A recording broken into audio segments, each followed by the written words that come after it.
I'm live. I think I'm live. Welcome to the Tuesday night, March 3rd call-in show. And I'm Angry Soccer Mom. And what a day it's been. There are so many topics we could discuss. I don't even know where to start. Today's a call-in show. Wyatt, hi. Thanks for being here.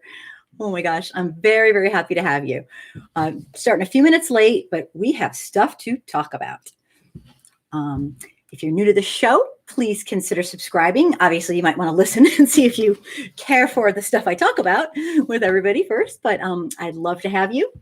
And don't forget to ring the bell. And this is a call-in show. It's kind of a strange thing. It was supposed to be a panel show where I'd be in the corner, like in a little teeny little corner where I really feel safe and good.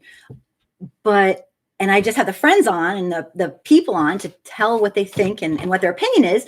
But unfortunately, due to the culture of like total systemic racism and psycho white people running around all over the place, not everybody, but it's enough that it's terrifying on so many levels.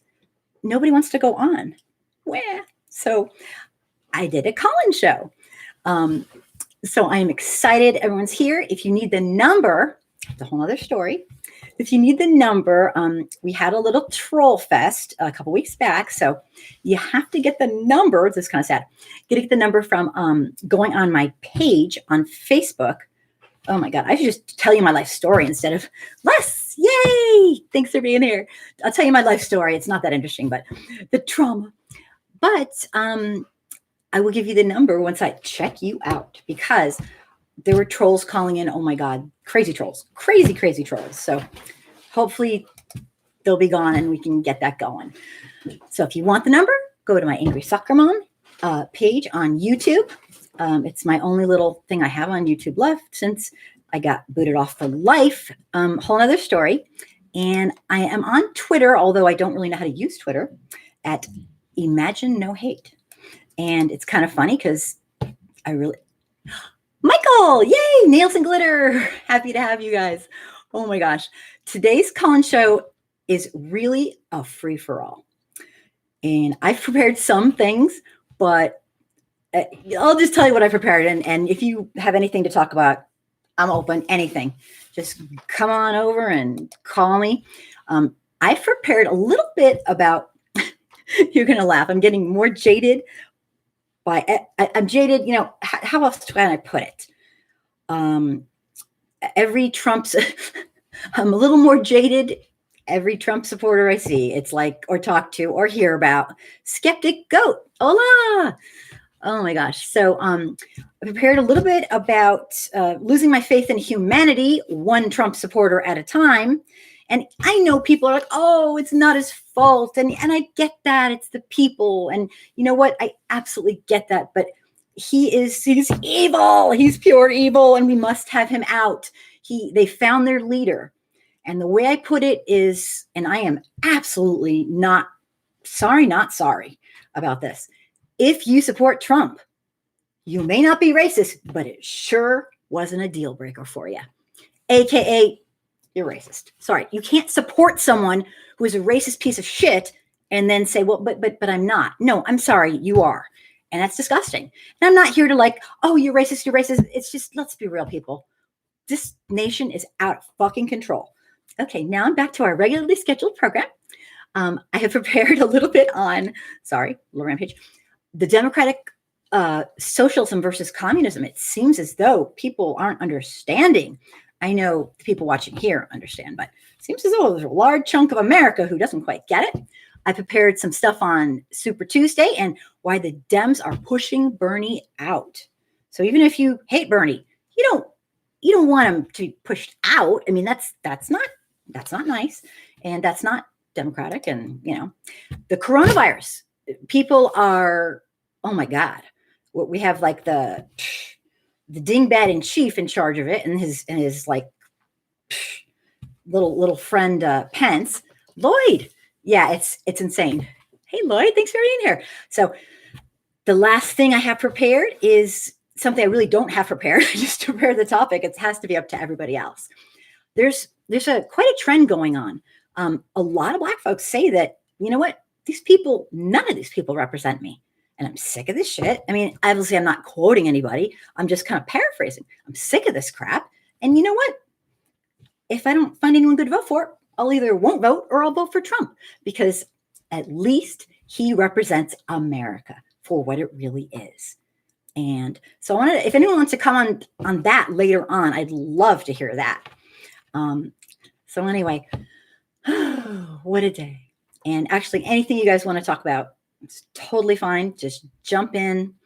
The corona stuff, the coronavirus is terrifying in the sense that we have a man who doesn't believe in science in charge of our lives. It's like, oh my God. Honestly, in a million years, I couldn't have thought up a worse person. And then he's like, I fired the people that were in charge of it, but it's kind of coming here. So how about you? He points to Mike Pence. It's like, yeah, you. Go pray in the corner. It's like, oh my God, this is insane. It's like a comedy show. All right. So anything you want to talk about? Come on in. This last week, actually, it seems like it's been 2 weeks, but I got the honor of going on Philip Scott's show and doing an interview, and I had no clue what he was going to tell me or ask me or anything. He warned me right away that my audience is going to be brutal to, basically. And I was like, oh, okay. Well, because it doesn't really matter to me, because since I'm just speaking the truth, like, what could they do? Well, they could do a lot. No, I'm just kidding. They were fine. I got a lot of really great people who I've met. I'm thrilled that I did it.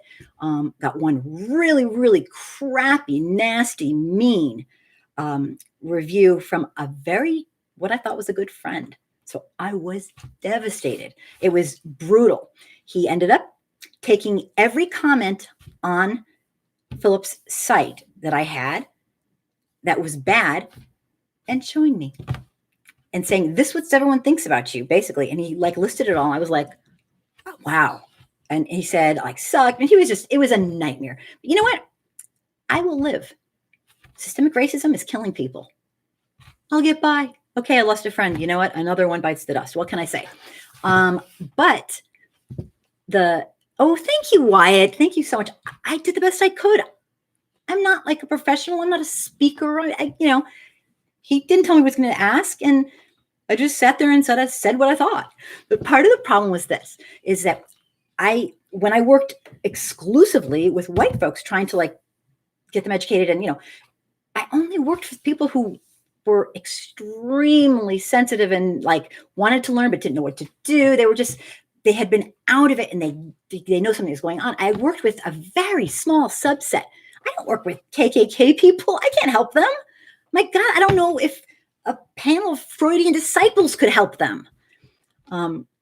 Black people don't there were a lot of good comments too. Thank you so much, Nails and Glitter. I didn't even look, because he sent me, oh my God. He just literally went through the whole thing. He said I was not genuine. I don't want to get into it. It's not about me, whatever, but I don't know. It just hit me. I was so devastated. This was like a friend. If somebody else says it, I don't expect anyone to trust me. Give me a break. I think white folks have earned it. I wouldn't, I don't even trust white folks now. And I'm not even applying. It's ridiculous, but I don't blame them one bit. But this guy knew me. There were good comments too, but Black people don't like being preached at. Oh yeah. I didn't know I was preaching, but the problem is he kept asking me all these questions about white people. And I was like, hell if I know, because if I knew, maybe I'd be able to make a difference, but it was good. I thought it was okay. I hope I wasn't preaching, because the thing is, my audience is really, I try to explain it, but I think, and we can talk about that later if you thought I was being preachy, Nails and Glitter, but it's here's part of the problem. When Black folks and African-American folks, it's not a monolith. It's every single person I know has a different opinion. Every last one. No one's twins with somebody else. So, I can say something and have tons of people hate me. for it. And then I'll be like, okay, I don't want to say that. But then I'll say like the other thing that they wanted me to, and then tons of people will hate me for that. And then I'll think, okay, I'll switch that. And so I can't be, it's kind of like this story that's called A Bad Case of Stripes. It's about this little girl who she just can't. Oh, nails and glitter. I don't think you were, but you can't speak for all white people. Yeah. Oh, definitely not. And nor would I want to. I want to know, you know me, I want to know like if I had answers, but it was kind of funny because Philip was asking me about white people. And I was like, I don't think I'm qualified because I don't know why they do it. If I knew that, maybe I'd be like some genius. But anyway, it was an interesting interview. I did the best I could. You know, what can I do? I was me. I was me. What can I say? So anyway, but it's been a journey, this whole thing. Anyway, enough about me. I'm thrilled to have you here. And if you do want the number, unfortunately, you have to get it like another time because we had so many trolls and they were going crazy. So I stopped giving it out because they were they were going nuts. And I'll just, if you do want the number for next Tuesday, which is a call-in, then just grab it from me on my Angry Soccer Mom, not my YouTube, excuse me, my Facebook page that I've salvaged somehow. Skeptic Goat. I'm personally bothered by the fact that so many Black folks assume Biden is the next thing to Obama. Biden was only VP to make Obama more palatable to conservative Americans. Interesting point. I am right with you. I don't get it. I do not get it. I do not get it. Here's the thing. And my philosophy is probably not the same as everybody else's. But the way I work with white folks is this. Say, look, don't hate me for this. All whites are racist. Okay. Now don't flip out. Okay. We are, by definition. No, it's not completely our fault, but mostly. Here's the thing. Okay. The reason we're racist is because I consider implicit bias to be the lowest form of racism. Implicit bias is evolutionary. You get implicit bias from existing. So it's a continuum. It's not a yes or no answer. Like you can't say, yes, I'm racist. No, I'm not. No, it's where you are on the continuum. If you're a white person raised in this society of white supremacy, it's just a fact of life. You can't avoid it. And so part of that is, I don't know where Biden, I don't know where he is. He knows where he is on that continuum, but it's up to white folks to continue to work till the day they die in learning. That's just my take. I am very opinionated, but that's what I'm doing. I don't know everything. I don't even know half of everything. I never will, but I'm going to keep trying. So I learned from you guys and from books and from my friends who are very academic and articles and anyway.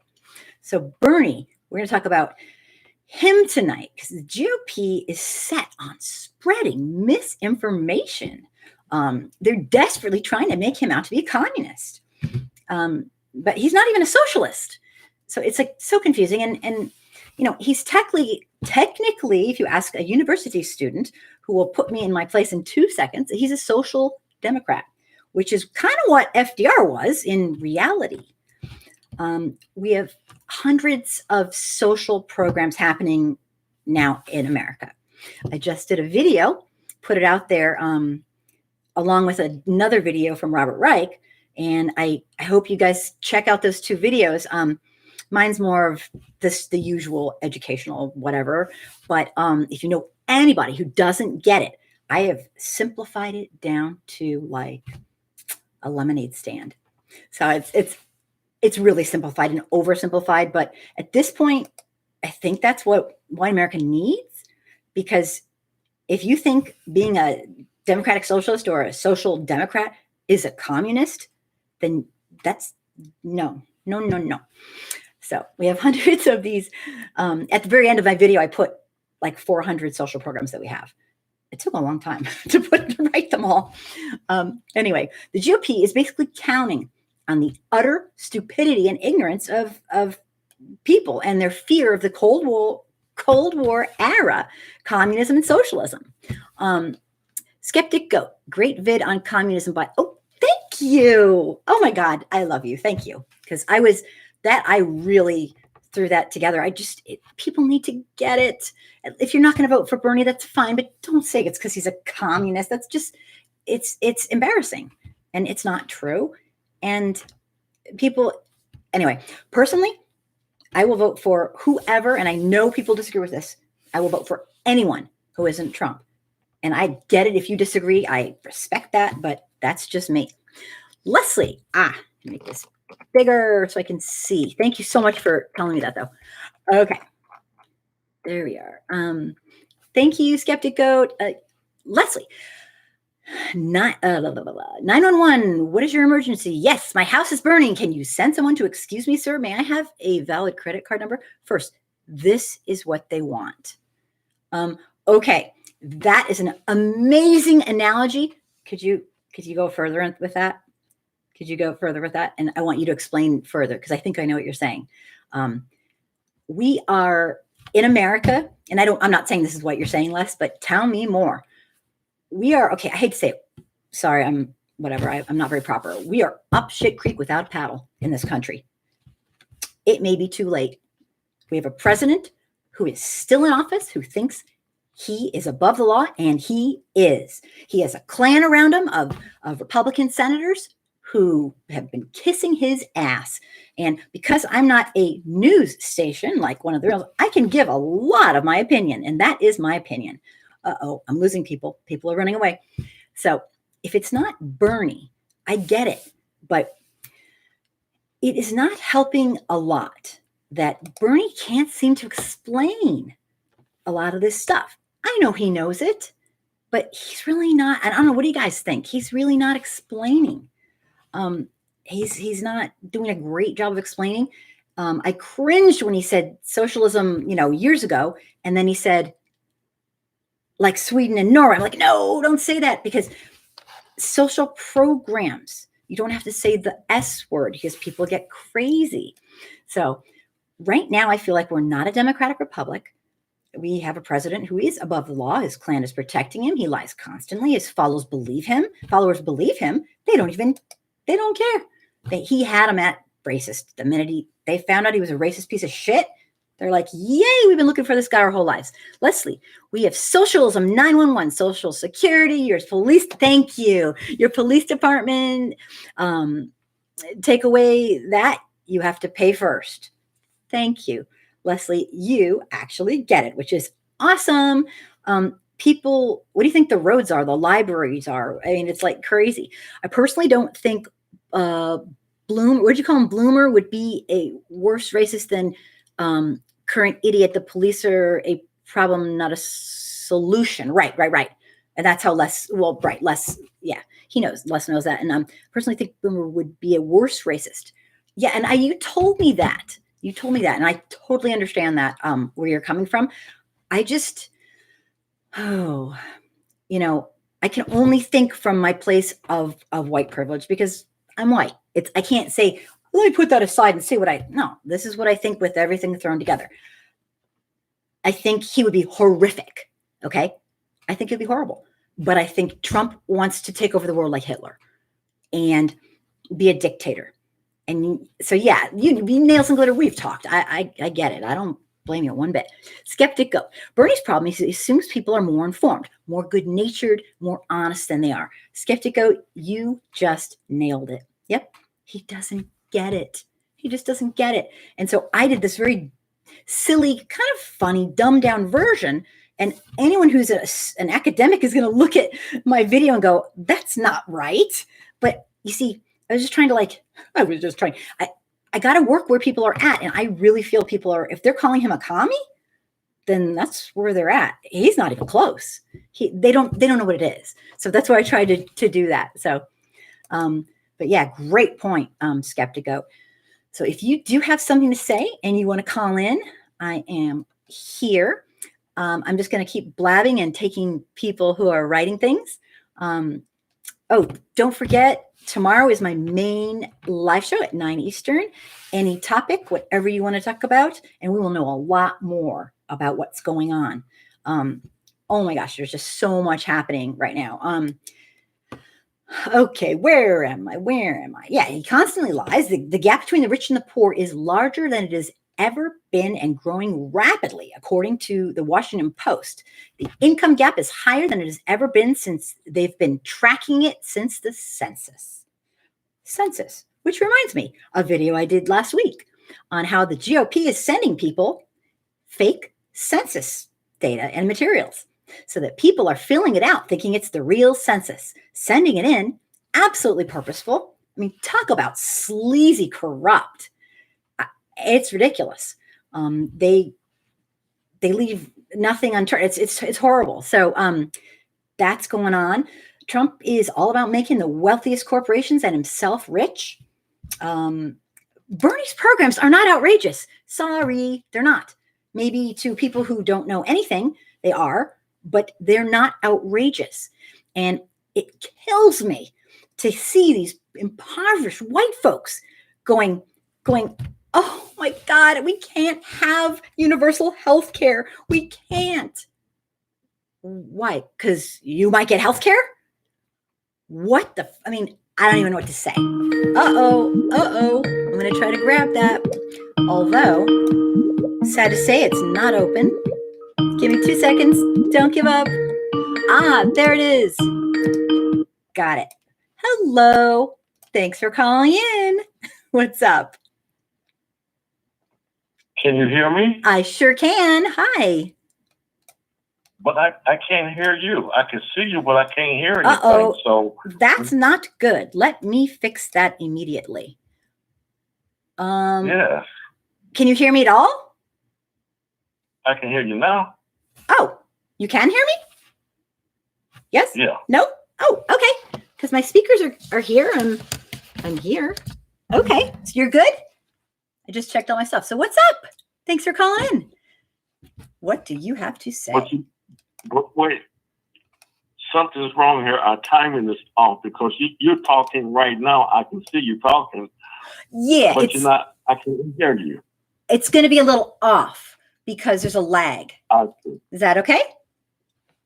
Okay. Yes. Anyway, whatever you're doing, keep doing it because a lot of people need to know the truth. Thank you. From different angles. Thank you. You know. I appreciate that a lot. Go ahead. Me personally, I think Bloomberg would be the best person. I know he has made a lot of mistakes, but who hasn't? As they say, he who has not sinned, throw the first stone. Yes, what he did with the stop and frisk was devastating, but nobody looks at the big picture. It worked, period. Yes, it stepped on a lot of toes and it was racist, but a lot of lives were still saved. So where do you draw the line? You know? No, and I appreciate your opinion. Everybody, it was just certain areas. This particular area was having a lot of problems, and somebody looked at the statistics and said, this is what you need to do to fix it. It won't look pretty. Now, when he noticed, or when he finally came to his senses that this is wrong. Uh-oh, did I lose you? He didn't stop it. Right. Yeah. And, you know, I actually absolutely understand what you're saying. My problem personally with him, and I really don't know much about him, he has a very checkered past. And when that's brought up, he really doesn't seem very remorseful. You know, I'm sorry. The disingenuous, I'm just saying, just what I kind of, it's really not good. So, I think I lost him. Call ended. Oh, bummer. Sorry about that. Maybe he'll call back. But yeah, I'm not sure if my the next person who called in, we'll make sure it's good. But I got some comments here.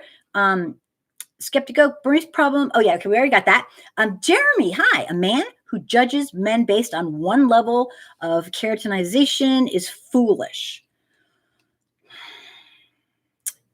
Yeah, I mean, yeah, I get it. I'm taking that a little bit differently.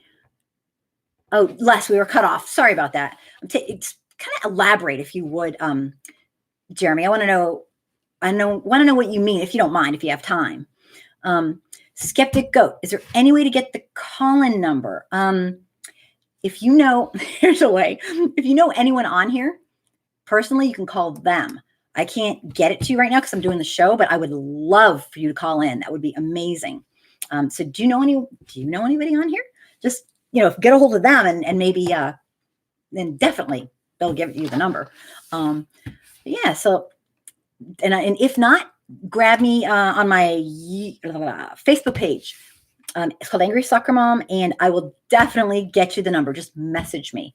I'm so sorry. Normally I want everyone to call in, but right now, those naughty little trolls. Well, Les, thank you so much for calling in. I absolutely respect the hell out of you. I adore you. And I have learned over the years and years and years that there is no one response from Black people, African-American people, Indigenous. There's no one response. Everybody has their own take. And I'm telling you, I find a lot of Black folks are way more forgiving than I am. I don't, for whatever reason, we all have our own personalities, and I kind of get what everyone's saying, though. I really do. I don't know who ultimately will be the best. Maybe many of them will be, but I do know in my heart that Trump is the most evil person I've ever known about in my lifetime.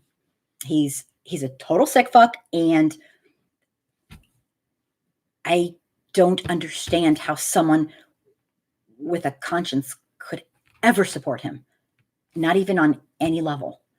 And I know it's rude, but here's the thing. I will agree to disagree on almost anything. But when it comes to my fellow humans, civil and human rights, not a chance in hell. All bets are off. I will not agree to disagree. I will not sell my freaking soul for the chance at an extra buck like these people did. No way. So that's kind of where I draw the line. It's my own personal thing. No one has to be like me. Keratinization is referring to the concentration of metal. Oh, I knew that. That gives a person its own natural skin color. Yes, I know that. But thank you, the melanocytes. Right. But what I was asking is, are you saying if the person judging, you're basically saying judging, that's the science of it, which I appreciate. I actually did a video on that, on the science of it, and I put it on as not public, and people were watching it, and I don't know, long story. But yeah, no, I get that. What I didn't get was, did you mean, AKA, people really shouldn't judge people based on the singularity of the active melanin in their body? Like, I think that's kind of what you meant, of course. And you just said it in a very academic way. So I wasn't sure if you were saying I shouldn't judge people or I didn't know what you were saying. But anyway, gotcha. Thank you so much for doing that. Les, people love 45 because they do not want to give up their something her bridge, even though they can't inherit, but they don't understand that. Wipes her they don't want to give up on their white privilege. White privilege. Got it. No, it's okay. Yeah, that's what I was just going to put that in there anyway. Right. And the people who are aware of it, of course, they're like loving it. I mean, little bastards, they're loving it. They're loving it. Oh, my white privilege. But the people who are aware of it and doing nothing, obviously, they don't give a shit. But the people who aren't aware of it are lost souls. I'm not saying they're not to blame. In some of these instances, the end justifies the means. I mean, you're on the planet. I take full responsibility. When I was younger, I didn't know. I saw all these things. When I snuck under the fence when I was 4, my area was redlined. I didn't know what that was. I just knew a fence I couldn't see over. And I think, I told a story about one day when I was 4, I was in Michigan, and I snuck out, and there was a hole, and all these little kids were under there. And it was like a whole other world of brown people. I didn't know what brown, I just knew, white people are so in our own world. I just knew it was a bunch of people that looked different or whatever. I was 4, and we invited them over to sneak under and play with us. I didn't know what I was witnessing. And then we said, come back tomorrow. And they never came back again. But it was awesome. But people who, I guess there's a group, I just don't work with those people, thank God, because they're too far gone. What can I say? It's right. Jeremy, it's one human race. Most of those folks don't even know that race is a human construct. They're too far. I can't help them. I can only try to help people who want to learn. And it's not, here's the thing. There's really, really racist people. Well, we all know them. And then there's really, really people who are trying to learn and do it. And I think that's awesome. It's the people in the middle, the white folks in the middle that, for whatever reason, and there's a gazillion reasons, are not using their privilege to stand up for real equity and equality and fairness in every system we have in this country. And that's what just enrages me. It drives me nuts. Because this is not rocket freaking science. I am not like this high IQ Mensa person, okay? I just care. And you don't have to have a high IQ to care. You don't. And that's what I don't get, is why they don't freaking care to do something. Because when I see it's wrong. I don't do it it sounds selfish. I do it for me. People say, oh, be a hero. Be a hero. I do this because I can't stand injustice. I can't stand it. To the point where I'm not even shy anymore, because I was shy. But when I think about that, it just brings out, like, I don't want to say, it makes me crazy, because I can't stand when people are full of shit. And that's what this nation is. The white folks in this nation, for the most part, not everybody, but enough people that we are where we are after a long time. There's no excuse to still have systemic racism like this. There's none. And to have, anyway, I'm blabbing. Let me take people. I shouldn't blab. I should take people. Let me see. Let's see. Jeremy, we have become blind to the fact that we all possess the same red blood of humanity that unites us all. Absolutely. And like Michelle Alexander's books, she says, every time white people and black folks and other people who are brown, indigenous, African Americans start uniting and realizing we have a common plight, somebody who's running our nation, doesn't have to be the president, can be, make sure that they divide us up again. For example, Reagan, with his bullshitting lies about, no offense, about this welfare queen. What welfare queen? It's propaganda. And that's what our nation's run on right now, is propaganda. So we got some serious issues. Let me see. Absolutely, Jeremy. Great points. Skeptic Goat. Trump gets too much credit for his evil ways. He's a simple-minded fool. The real sick ones are the intelligent folks around him who make him think he's smart because they want to keep their power. Yeah, and definitely, I think he's a total imbecile. He's good at being corrupt.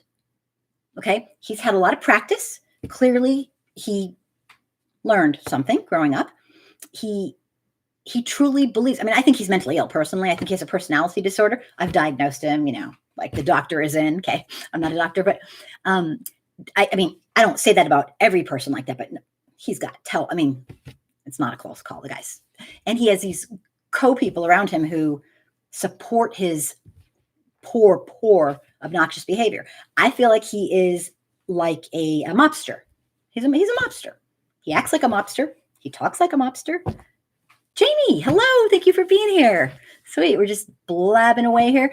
And it's hard not to focus on him because he's kind of the center point of he and Mitch McConnell, and they are very bad men. Okay. And I do not say that lightly, but they are really bad men. It's not good.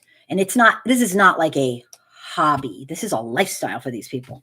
I've never seen such sickness in my, kind of old, and I've never seen anything like this. It's totally out of control. And the followers, my God, his followers, don't get me wrong. There's some followers that I actually are in my family, not my family, but my slightly barely distant family. And it's beyond my human comprehension. That's all I can say. I won't even go any further. Let me take some comments. Great point, Jeremy. I hate to give him credit. I just want him out. I don't even care if he's punished. Personally, I want him out of everyone's lives. He's truly the culmination of all that is wrong about humanity. He's a cruel, ignorant, evil, sick person. But I'm not going to rant about him all night. Don't worry. There's plenty of time for that. Les. Oh, Jeremy, let me see. We are as one human race. Absolutely. And people just don't get it. When I work with some of the folks that I work with who are white, the first thing I tell them is take what white people in general, what you think they know, okay? Subtract a gazillion, and maybe you'll get close to what we really know. White America is overall incredibly ignorant. It's surreal. It's absolutely surreal. I had one lady say, yeah, my husband uses the N-word, and he's not racist though, I'm like, okay. And when I said the word black, she flipped shit. She's like, nah. I'm like, okay, it's not a bad word. I was a lot nicer to her because I know she literally was coming from a place of absolute ignorance. And I said, it's not a bad word. Many people refer to themselves as a black person. Not everybody, but some do. They know who they are. No matter what you call them, they know they're tan or melanated or Hebrew Israelites. They know they're black, brown, indigenous. I mean, so she's obviously into this like colorblind thing, but I have heard it all. I mean, with the white folks, and it never ceases to amaze me how much we don't know. So, Les, the white folks in the middle will not say anything because of two things. They don't want to get kicked off the team, criticized, looked down upon, or lose their status. Bottom line is, it's not in my neighborhood. Interesting. It's like, have you guys ever seen that video? What's it called? Diet Racism. It's totally awesome. It's a beginner's video, but it is awesome. I'll have to put it up. I'll have to. I don't know if I can get it on my site, actually, on my YouTube channel. I don't know if it'll cause me problems because some things you can find, but it is just perfect.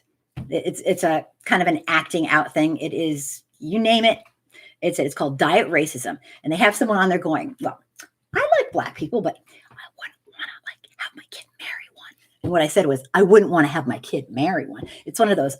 If you have to say I'm not racist, but you kind of are, and it just showed all of these little crazy things. Yes, it's the same call-in number. And yeah, I don't know why they do it. I know some people, and I'm not making excuses. Some people are just literally so caught up in making ends meet, they can barely keep their kids fed. Okay, that's fine. But here's the thing. We all need to unite and help one another. There's a lot of privilege, and there's economic privilege, and there's a gazillion other kinds of privilege, but we got to get together. Everyone is struggling. That's not really wealthy. And we got to get together and say, we're done with this. There's no excuse nowadays to not know. I mean, I think people just, if you think about it, 3 out of every 4 white adults in America do not have one single close friend who's not white. So they don't get it. We're more segregated than pre-54. I mean, it's like they just don't get it. And I'm here to teach them. No, just kidding. If you become aware, then you have to keep learning. It's crazy. Jeremy, it's interesting that we're deemed as Homo sapiens in the realm of science, which is Latin meaning wise men. Wow, that was a mistake. Yet we are easily susceptible to political indoctrination. Yes, we are. And I have a friend who's written a number of books, and he's written these books on how basically our brain is kind of set up to follow, like, I'm not giving it doing justice to his books, but they're very, very academic, and they're explaining how, and the way I look at it in a simple way, which I'm a simple woman, what I do is I say, look, technology is doubling, every 7 years or whatever. We're not evolving. We're really not evolving that fast. And I guess that's by design, but I just can't help but think we really need to evolve. We are on this earth in a lifetime for such a microscopic crumb of a moment. Why be rotten to the people around us? Why? Start screaming. I just don't get it. I just don't get it. So, that great point, Jeremy. Great point. One of my videos talks about psyops or psychops. I'm not sure how to pronounce it, and what Trump's been doing using social media and a company that's very similar to I'm like blanking to help me out here, to Analytica, Cambridge Analytica. That's it. Cambridge Analytica, which is a downed company. And Pat says, hi, Pat. Pat says, most don't want to know them. Yeah. What Les said was, not in my neighborhood. That's pretty much, I love Black people, but as long as they stay away from me. It's just so sick and bizarre. I don't even know where to start. But I'm okay. Bit of a mess, but I'm okay. Thanks. Glad you're here. Very glad you're here. It's Colin. So if you want to call in and have something to say, Dave, hello. Thanks for being here. This is exciting. I'm having so many my sweet friends come in. So Bernie's program, I'm sorry, they're not outrageous. His program is not outrageous. It's outrageous to us, or not us, but proverbial us as a whole, because it's not really that progressive. Sorry. Most countries, that are equivalent, many have been doing it for a very long time. We are the ones who are behind. And I think because most Americans really don't travel and they don't read. And I get it. And the problem is, like, we're in our own little thing, and like, we don't realize. My friends in Australia and Canada and the UK, they laugh their asses off at us. They say, I got my surgery, I'm like, oh, when 50% of all people who go bankrupt in America do so because of medical bills. That's disgusting. My friend literally laughed in my freaking face. Leslie, I love your video on white people complaining that there is no White History Month. The way you explained it was outstanding. You need to post that on Facebook. Oh, thank you, Les. Thanks. Oh, I was a little what. I was just, somebody said to me that, and I'm like, oh, really? Yeah, you're right. And then I kind of went off and I wrote a script, and I was like, there's no White History Month. Oh my gosh, you poor thing, you poor dear. So yeah, thank you. I got a little nasty in that one. So Les, you like the nasty side of me. Interesting, because that was probably one of the meanest videos I've ever done. Because I was just like, you're right. We should have a White History Month. Let me see. And then I named all the evil things. White people have done amazing things. But this person was a white supremacist who said that to me. He said, we should have a White History Month. And it's just, you don't even want to know. But anyway, I don't like that, denial of a people's history. And in America, we deny racial history. It's kind of what we do. Let me see. Nails and glitter. Most people don't know their neighbors either. Great point. When I was a little kid, really little, everybody knew their neighbor. Their neighbors, the neighbors where I lived in Michigan were our parents too. I remember getting kicked out at 4 years old, kicked out of someone's house because we were all waiting on the porch when they brought home the new baby. And they're like, okay, there was 20 people on the porch. And it's like, okay, let us through. But absolutely, it's a whole other world. The communities, at least where I've lived. Jeremy, my friend once told me, money is not consumed, it's recycled. Do those go together? Money is not, you're philosophical, Jeremy. I love it. Money is not consumed, it's recycled. Interesting. Tell us more. I love it. Let me see. Thanks, Dave, for being here. Biden has done exceptionally well tonight in the states that have a high African-American population. He's still the guy Trump doesn't want to win. Yeah, and personally, I don't really get that because I think he wouldn't be able to. I think Trump will crush him. I really have some major issues with his ability to stand up and articulate what needs to be said and done. I could see Bernie just Bernie doesn't play, but I don't know if Biden can. And also personally, this nation needs progress. I'm sure obviously Biden will be better than Trump by a million, but we need progress. My God, this is sick. We've been brought back 100 years. I mean, honestly, I won't even get going here, but let me read more. Yeah, it's interesting. I can't really watch it right now. I watched it earlier. Skeptic Goat.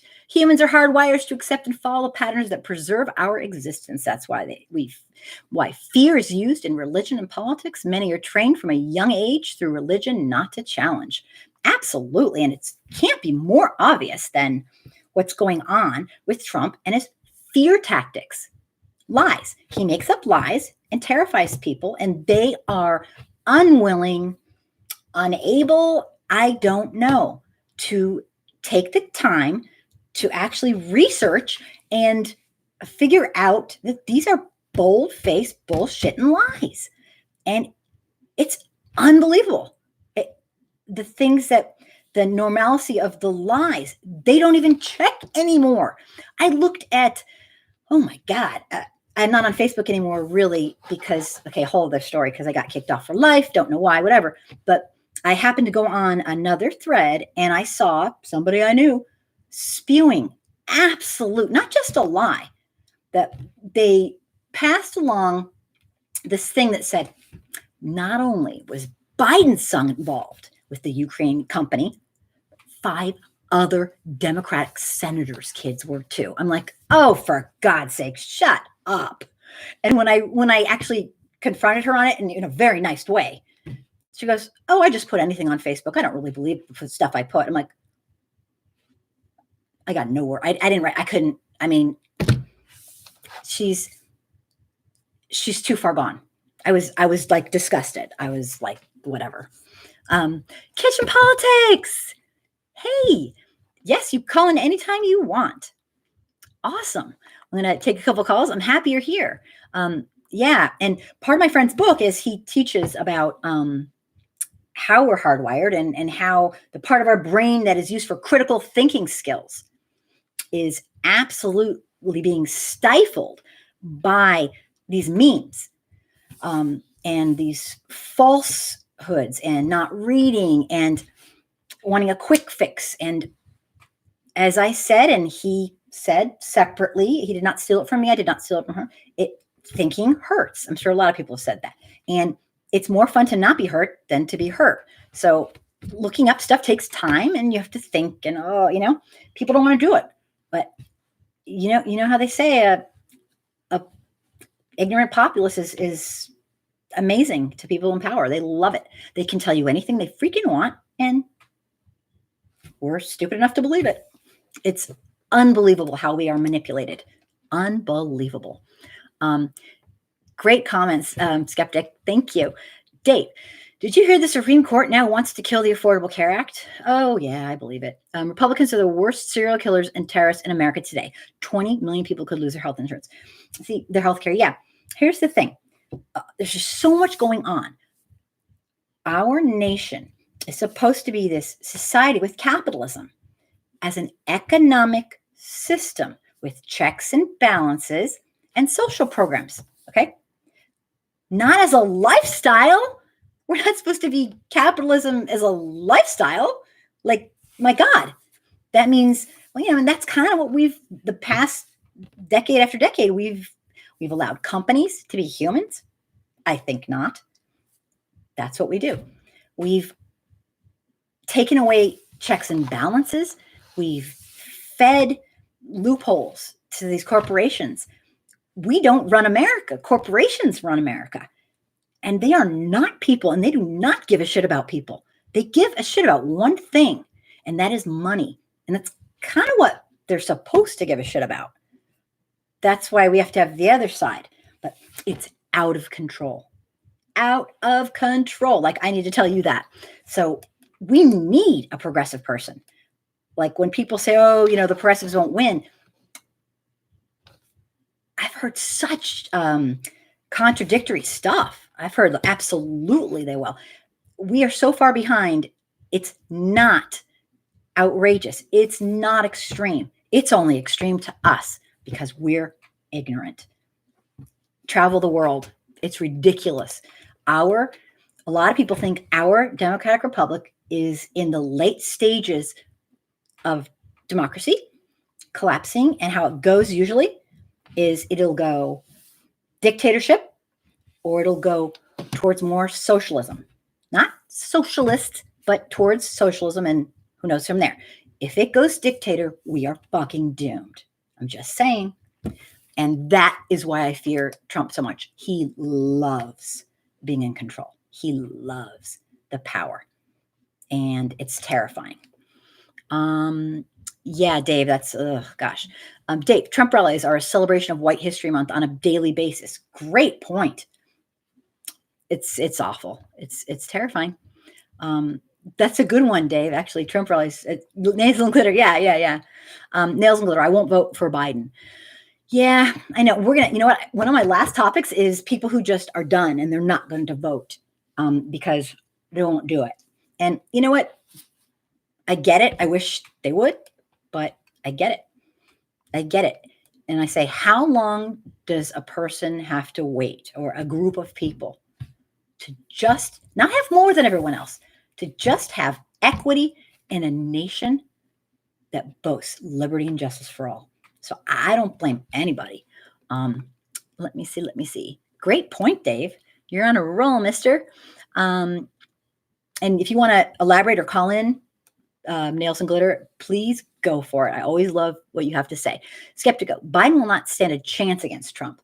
Yeah, I just think that he's kind of like not with it. Like, I don't know. I don't want to be rude, but he's not the most with it person. Like, he doesn't seem like he's really there all the way. Kitchen Politics. Calling in soon. Just finished work early. Oh, yay.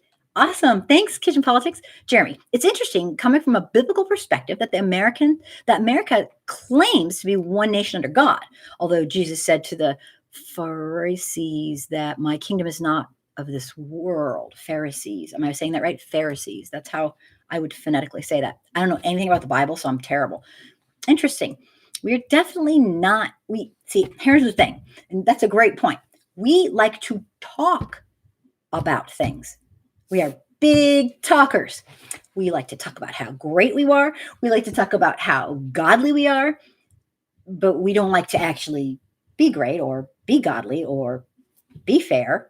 We like to talk about how much justice we have, but we don't really want to have justice. It's just such, the cognitive dissonance is like unstinking believable. It's so hard to handle. We're so full of it in this country. It just drives me nuts. Yeah, liberty and justice for all. It's a joke. And personally, what makes me the saddest is this country could have been amazing. Yeah, we did a whole bunch of stuff that really sucked, but we could be pulling it together. We could be the leader of the world in humanism. But no, it's like we had to take the dark road, Darth Vader or whatever, because we're not even close. We are lagging behind. We talk about how great we are. This is not great. We could be great. And that is what kills me. It's just, we're out of control. We are out of control with money over humans. My God. The story goes, Lucifer is the king of this world. She's going to, okay. Are you going to, I think you have more on there. Let me see. Jeremy says, that's true. I'll admit, it's deemed to sin to, wait, Jeremy, it's deemed a sin to pray in public for recognition. Oh, is that, you're talking about like how Pence and all those guys are like, tell me more about what you're talking about. Someone should tell the televangelist. I mean, the whole thing is so disingenuous. Oh my goodness. One force, one balance. Welcome. What is the best way to save all these issues? Racism and healthcare and equal economics for all is to, in my opinion, thanks for asking. You know I have an opinion. I feel very strongly that the people need to be back in charge. Like, for example, the people, and I mean all the people, if you take a survey after survey shows the people want to have common sense gun laws. Common sense, just common sense. If you can't go on an airplane, you're on the no-fly list, you shouldn't be able to buy a semi-automatic. I'm sorry. That just is common sense. Okay? And a really high percentage of people want that. But we don't have that. That's not the people in charge of their government. There's 400 plus things sitting on Mitch McConnell's desk. He's holding them. They've all passed the House. That's not, I don't know how that's, a democratic republic. That's way too much power in certain people's hands. Personally, Trump has circumvented the Constitution. I know our founding fathers tried to make it so that people couldn't do this, but I don't know if they had him in mind. He's a very, very corrupt mobster. I don't know if they were thinking mobster in those days. I don't know. But the Constitution is meant to change and grow. And there's a lot of people who don't want it to. That's a great question. It's a loaded question. Thank you, One Force, for asking. Tell me what you guys think. What do we need to do? I just say put our desires and wants in the hands of people, not people who are trying to usurp and do power grabs to make sure that we don't have to stick to the Constitution. I mean, all the things with the putting judges in there's obviously too many loopholes for like Trump putting heads of his organizations as acting heads for 6 months. I mean, without having to pass through Congress. This is sick shit going on, but I guess we're at the end of our democratic, I guess this is a classic way to end it. I just didn't think they'd be ending it in my lifetime. I thought we had a while, but I don't know a lot about that kind of thing. So, but yeah, Jeremy, televangelical, that's a good one. Let me see here. Stevie, hello. The Orange Man made America hate again. Absolutely. And, obviously we had it in us to hate, but he made it cool to be hateful to your fellow human. And that's disgusting. Zero moral leadership. In fact, the opposite. Zero morals. I have to say, I thought he would be horrific when he based his campaign for president on taking away the human and civil rights of our fellow humans, a lot of which were already in historically marginalized groups. I was like, this guy's a total sicko. And this just won't stop. He's just gone on and on. Obama is very close to endorsing Biden. Sanders considered challenging Biden in the primary in 2012 on the Young Turks. To consider doing that to our first Black president, that was rotten. Who did? Let me see. Sanders considered challenging Biden primary on the Young Turks. I'm a little confused. Tell me more. But I'm used to being confused. So tell me more, Dave. I want to hear more. Nielsen Glitter. Nobody wants to hear this, but the racism allows the exploitation of everyone else. Address racism and you'll get healthcare, housing, economic equality, and a better food system.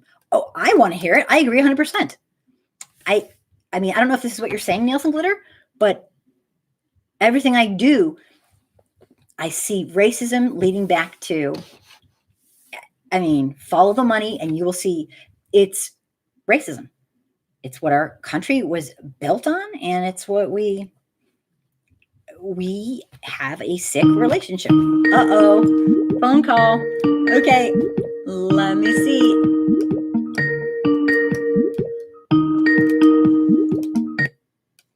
Hello. Hey, Kim, how's it going? It's going great. How are you? Thanks for calling in. Doing all right.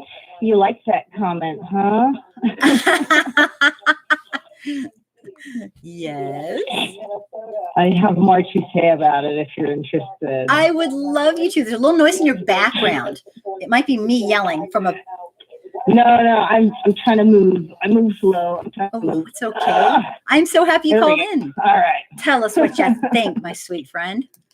So there's a book written by Jacqueline Badalora, and it's called Birth of a White Nation. In this book, they talk about how back in the early 1600s, after a thing called Bacon's Rebellion, they changed the laws for specifically people of African descent. And the big one was people of African descent cannot own guns or weapons of any kind. Okay. So the control measure, because during Bacon's Rebellion, a whole bunch of poor white people, a bunch of ex-indentured servants, and a whole bunch of people of African descent got together and rebelled. And so racism was really born out of a place to control poor white. Interesting. Good. It's one of those things historically that led to policing as we know it today. So if you look back, the police used to be slave patrol. Slave catchers, right. Slave patrol. Great points. So nowadays we have police, but the policing hasn't changed. There's still the slave patrol, and that's evidenced by the school to prison pipeline combined with the 13th Amendment. And so much, I mean, it's evidenced by... Slavery is alive and well. Oh, absolutely. Absolutely. Absolutely. And it's evidenced by the fact also, we just add to that, we have solutions to police brutality. We just don't want to use them. The FBI released a memo. Yes. Saying we know for a fact that we have white supremacy in our police department. And what was done about it? It's not up for discussion. Absolutely the FBI nothing. Also said the biggest threat to national security is domestic terrorism. Yep.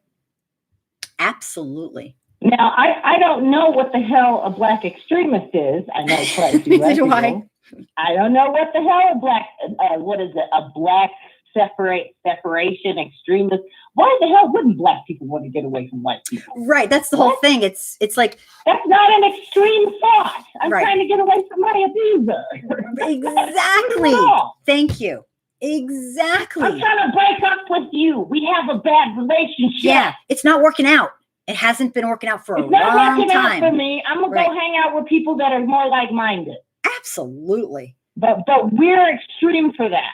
Yeah. When you guys have been terrorizing us our whole life. It's all turned around. It's all backwards. It's just and we're it's the living ones nightmare. That get called racist when we support black businesses and we talk about uplifting black people. We're the racists. That's so funny because I advertise all the time. This all goes back to controlling white people.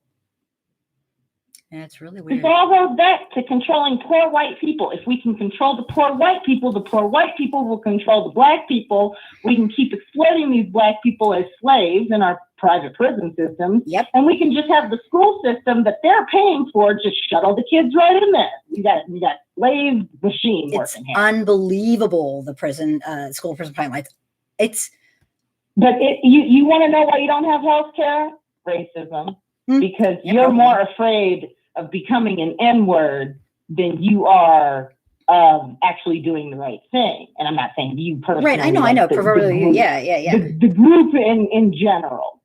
They're afraid of losing the privilege like somebody else does. We would. Can I reword that and see if this is what you mean? In general, white folks are so stinking racist, they'll vote against their own interest. They don't know they're racist. They're so stinking ignorant, they'll vote against their own interest. We vote against our own interest. The racism is a byproduct of the ignorant. I also think some people who do know they are racist.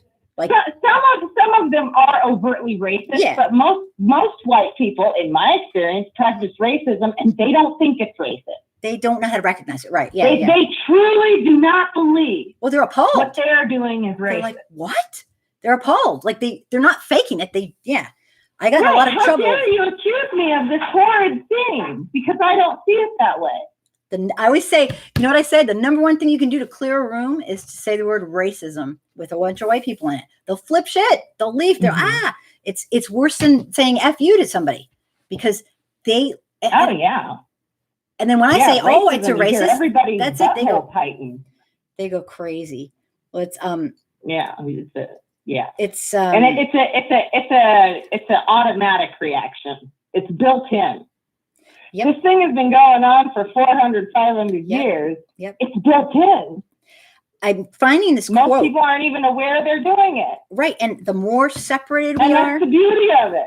Yeah. That's the beauty. It's self-perpetuating. Absolutely. And it's a cycle. The same thing you were taught. It's a cycle. Just as racist as the last 10 generations. Yep. You know what? My friend Thomas, who was in the Aryan Brotherhood, on one of our last interviews, he actually went, I did it. I broke the cycle. And I was like, very teary moment. He said, I might not be able to be there for my son, but he does not know any of this stuff. And Thomas isn't particularly racist, but the cycle of gangs and drugs and all the stuff and breaking the cycle is huge. It's just huge. Yeah, but the hardest part is it challenges your entire belief system. I guess, and it's a lot because people just don't want to. Is this what you're talking about? They don't get it. Is this what you're talking about? They don't get how and where they're participating in it. They don't even understand what privilege means. Nope. White privilege doesn't mean you can't go to jail. White privilege means you're not getting thrown in jail for nothing. You're not getting thrown in jail because of the color of your skin. You're getting the benefit of the doubt. You are not getting the benefit of the doubt because of your color of your skin. It's right. And I have stuff on that all over the place. People don't want to know. If you're acting a fool and you're white, you could go to jail. Right. You know what I mean? But it won't be because if you're just walking down the street, very unlikely you're going to jail. Yep. And that's, people don't get it. White privilege doesn't mean you're rich. It doesn't mean you're happy. It doesn't mean you're a good person. It doesn't mean anything other than you have an unearned privilege. You're getting the benefit of the doubt in many situations just because you've done nothing. You got born this way. So people don't get it. They take the things and distort it. And are you talking about Lyndon B. Johnson when he says, convince the lowest white man he's better than the best colored man? That's what he said. And that quote, is that what you're talking about? He'll empty your pockets for you. Yes. It says, if you can convince the lowest white man he's better than the best colored man, very antiquated, I apologize, he won't notice you're picking his pocket. Hell, give him someone to look down upon. He'll empty his pockets for you. That is I thought it was really interesting. I saw that comment. It says it all. Yep. And they were like, what is that? How do we address all these issues? Racism. That's where it starts. Yeah, and that's why I do this show. Talk about it. White folks. That's why I won't come on the show with my face. I know. Because can you speak to that? Death threats in my life. Yeah, can you speak to that, please? Because I tell everybody, I want to be in the corner. Yeah, no, you and I have had a lot of conversations about this. I'm not putting my face on YouTube. Are you kidding? Like, I could start my own channel if that was the case. Oh, you'd be amazing. Why would I want to endanger my kids that way? Why would I want to bring that storm upon myself. Right. You know. Right. It's terrifying. People are emboldened in this sick But way. it's not only that. Like the numbers of police abuse and unarmed people being shot went up under Obama. Right. Last year, it almost like increased by 30% or something. Yeah, ridiculous. it's so out of control. Like it went way up last year because we just got the report out.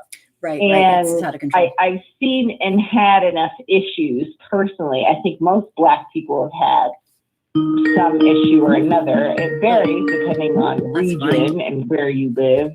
And, you know, sometimes it'll depend on education level or,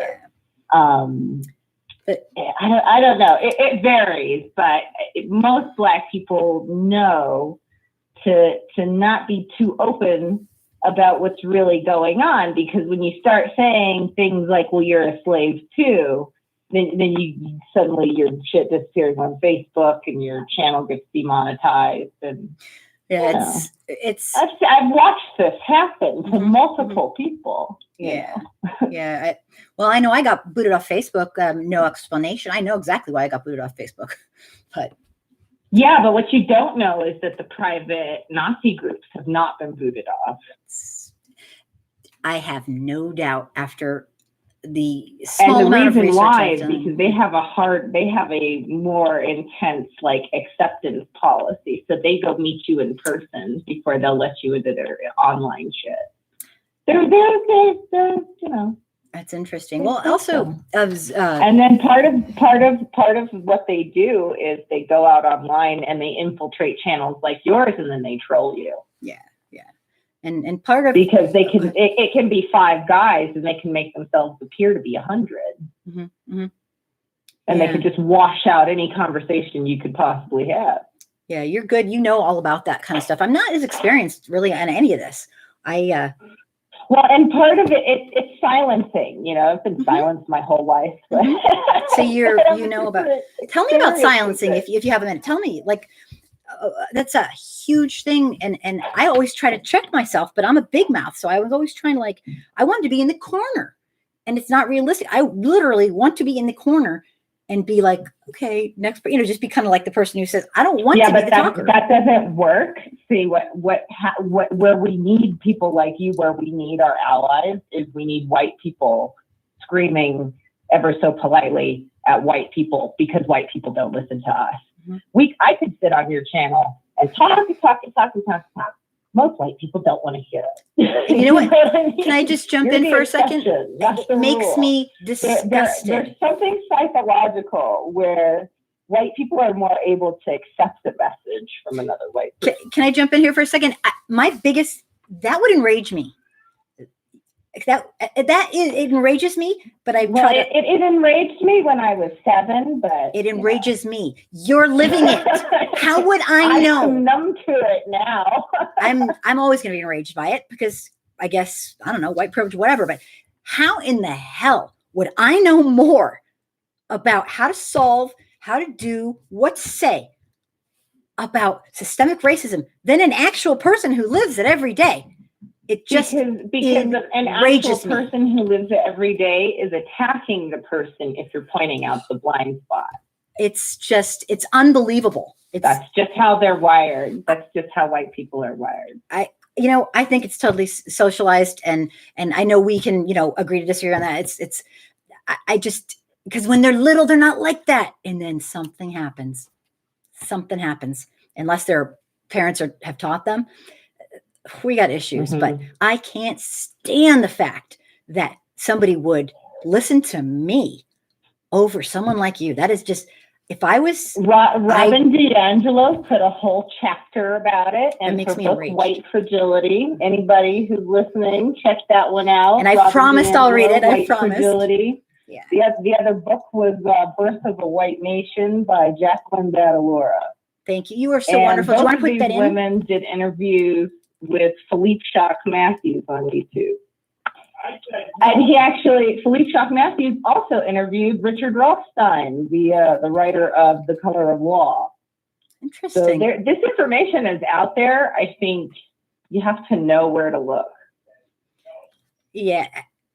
we're in a time, in a period of time where communication technology is really good. Somebody who wants to learn will learn. You can't, there's no excuses. But you can't force it. And I think that's where you're valuable, because there are some people out here trying to figure it out. Most white people are going to stumble and fall many times before they figure it out, or even start getting better at. Well, all my white friends, their own personal racism. For the most part, my white friends either ran like the wind, which again was probably because I was extremely blunt about it in this little letter, which sometime I will read. I read it every year, and I'm sticking them. I mean, I know I'm stubborn, but I meant every word of it. But other than that, I think we're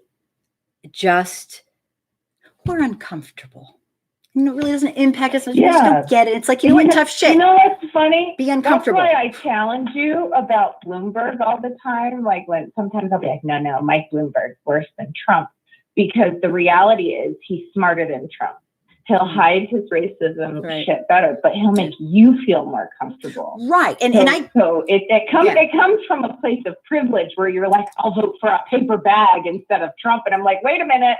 I kind of like the idiot because he crashes into himself, and he tells you what he's doing on himself, and he tells you what he's going to do. So there's not a lot of surprises. Yeah, and I get that. I do get that. Yes, I realize he's destroying what you think of America, but what he's doing is showing me what I've always thought of America. So right. Changed. Right. And don't get me wrong, don't think that's why I challenge you on him, because I think Michael Bloomberg would be better at his racism. I think he would fuck up shit a lot more for Black people. Interesting. Maybe cursing all up on the stuff. Well, don't get me wrong. I don't think he's a good choice, but I just how there's evil and then there's evil. On the scale of racism, I see Bloomberg as worse because he has repeatedly affected Black lives in a negative way. He's already done it. Well, he's been in politics. Trump hasn't been. Yeah. He would improve things for your life, Kim, but not mine. Well, I think he's horrible.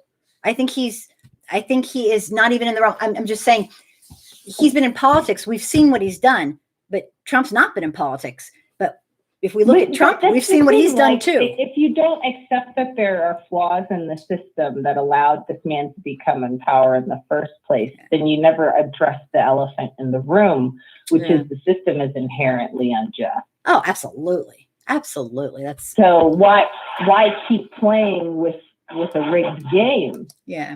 Well, that's one of the topics I wanted to talk about tonight. There are two people I'd be willing to vote for, Bernie and Warren. Either or both. I would love to vote for either one of those people. I'm the same. But I'm one of those people that's going to stay at home if Biden wins. Well, one of the topics that I was talking about tonight was exactly this, because of our last conversation, and that is, there's a growing number. I can't say gazillions, but I hear things here and there because I have a lot of contact with people, and there's a growing number who are absolutely done and over. And if their person isn't, I'm talking about Black folks, and they're like, no, I would rather have Trump, who shows like Democrats are just as guilty of enacting these racist policies. Like, we're just going to stick with Joe Biden, for example. Joe Biden signed the crime bill. Joe Biden said, keep them away from my brother and my mother. Joe Biden signed the thing where you can't file bankruptcy with your student loans. Joe Biden voted against busing. Joe Biden has a long history of doing screwed up stuff to Black people in particular. So it's kind of crazy to me that they're totally willing to vote for him because he was Obama's vice president, when most of us, if you were paying attention, he was only chosen to be VP to calm down the conservative white people in the South. Yeah, I don't get it. I mean, he was clearly buddies with Obama, but that he has a Black friend. I'm sorry, it doesn't mean. My God. But look what happened with the Democratic Party. They rigged it because Obama was more popular than Hillary. It was Hillary's turn, but Obama was winning. So they told Hillary, wait till next time. We'll give you next time. It'll be your turn next time, and let the Black man run because we think he'll win based on polling. So then they it was the Democratic Party that picked Joe Biden, not Obama. You know, Obama didn't get shit done when he was in office. Well, they wouldn't let him get a lot done. Wait. Obamacare saved or insured 25 million people or something. That's not nothing. Right. But the Congress and Senate did not allow him to do half of what he wanted. Mm-hmm. He didn't even get his Supreme Court pick that should have been his. Yeah, he was ripped off. It's terrible. It's like, we'll let you get so far, but there is a glass ceiling. Even if you're the president, we're not going to let you it wasn't good. You gotta wait. Yeah, not good. Not good. So, as far as I'm concerned, Obama ignored black people because he knew he would turn off white people. Really? Like, he's gonna take our shit and give it to black people. That's not what happened. But what really happened was he literally turned his back on black people. Did he really? Is that kind of how you feel? And I'm in a major federal sense. There were small things that he did that were not terrible, and I totally was yes with the same-sex marriage. I was yes with when he decided to fulfill treaties for Indigenous people. Yeah. So he wasn't the worst guy ever, but the reality is nobody ever does shit for black people. Nobody. Right. And part of the thing, let me ask you a question, Nelson Glitter. I think that there's a strong possibility. Did he do things that he couldn't get a lot through? They were not letting him put things through a lot. Do you think that was it? Or you really feel like he didn't do things I don't think the Democratic Party was number one going to let him or play ball, and then number two, in his second term, it was overwhelmingly Republican that was voted into the House and Senate, so they just put a leash on it. Yep. I think so. So too. I don't think it was all Obama. There were some outside things that were happening that people were not comfortable with him. So he was only allowed to do certain things. So people talk about the glass ceiling for women. There's a glass ceiling for all of us. Girl. Yeah, it's really scary. But no, I understand. I appreciate your perspective, and you're so open-minded, and everyone's got. And that's another thing. I refuse to jump on board with feminism. Refuse. I'm all for gay rights. I'm all for gender equality. Pick your gender. Pick your team. You know how I feel about that. Where I don't support is white women, fake feminists, thinking black women should back them up when white women completely ignore everything. Well, did you see my video I did on that? Nails of Glitter, did you see my video I did on that? Yeah. Why? The march, it was very clear black women were not taking a day off work to go to their march. Why I will not go on the march. And that is absolutely why. It's because it's fake liberals, a bunch of fake white liberals. Sorry, no offense.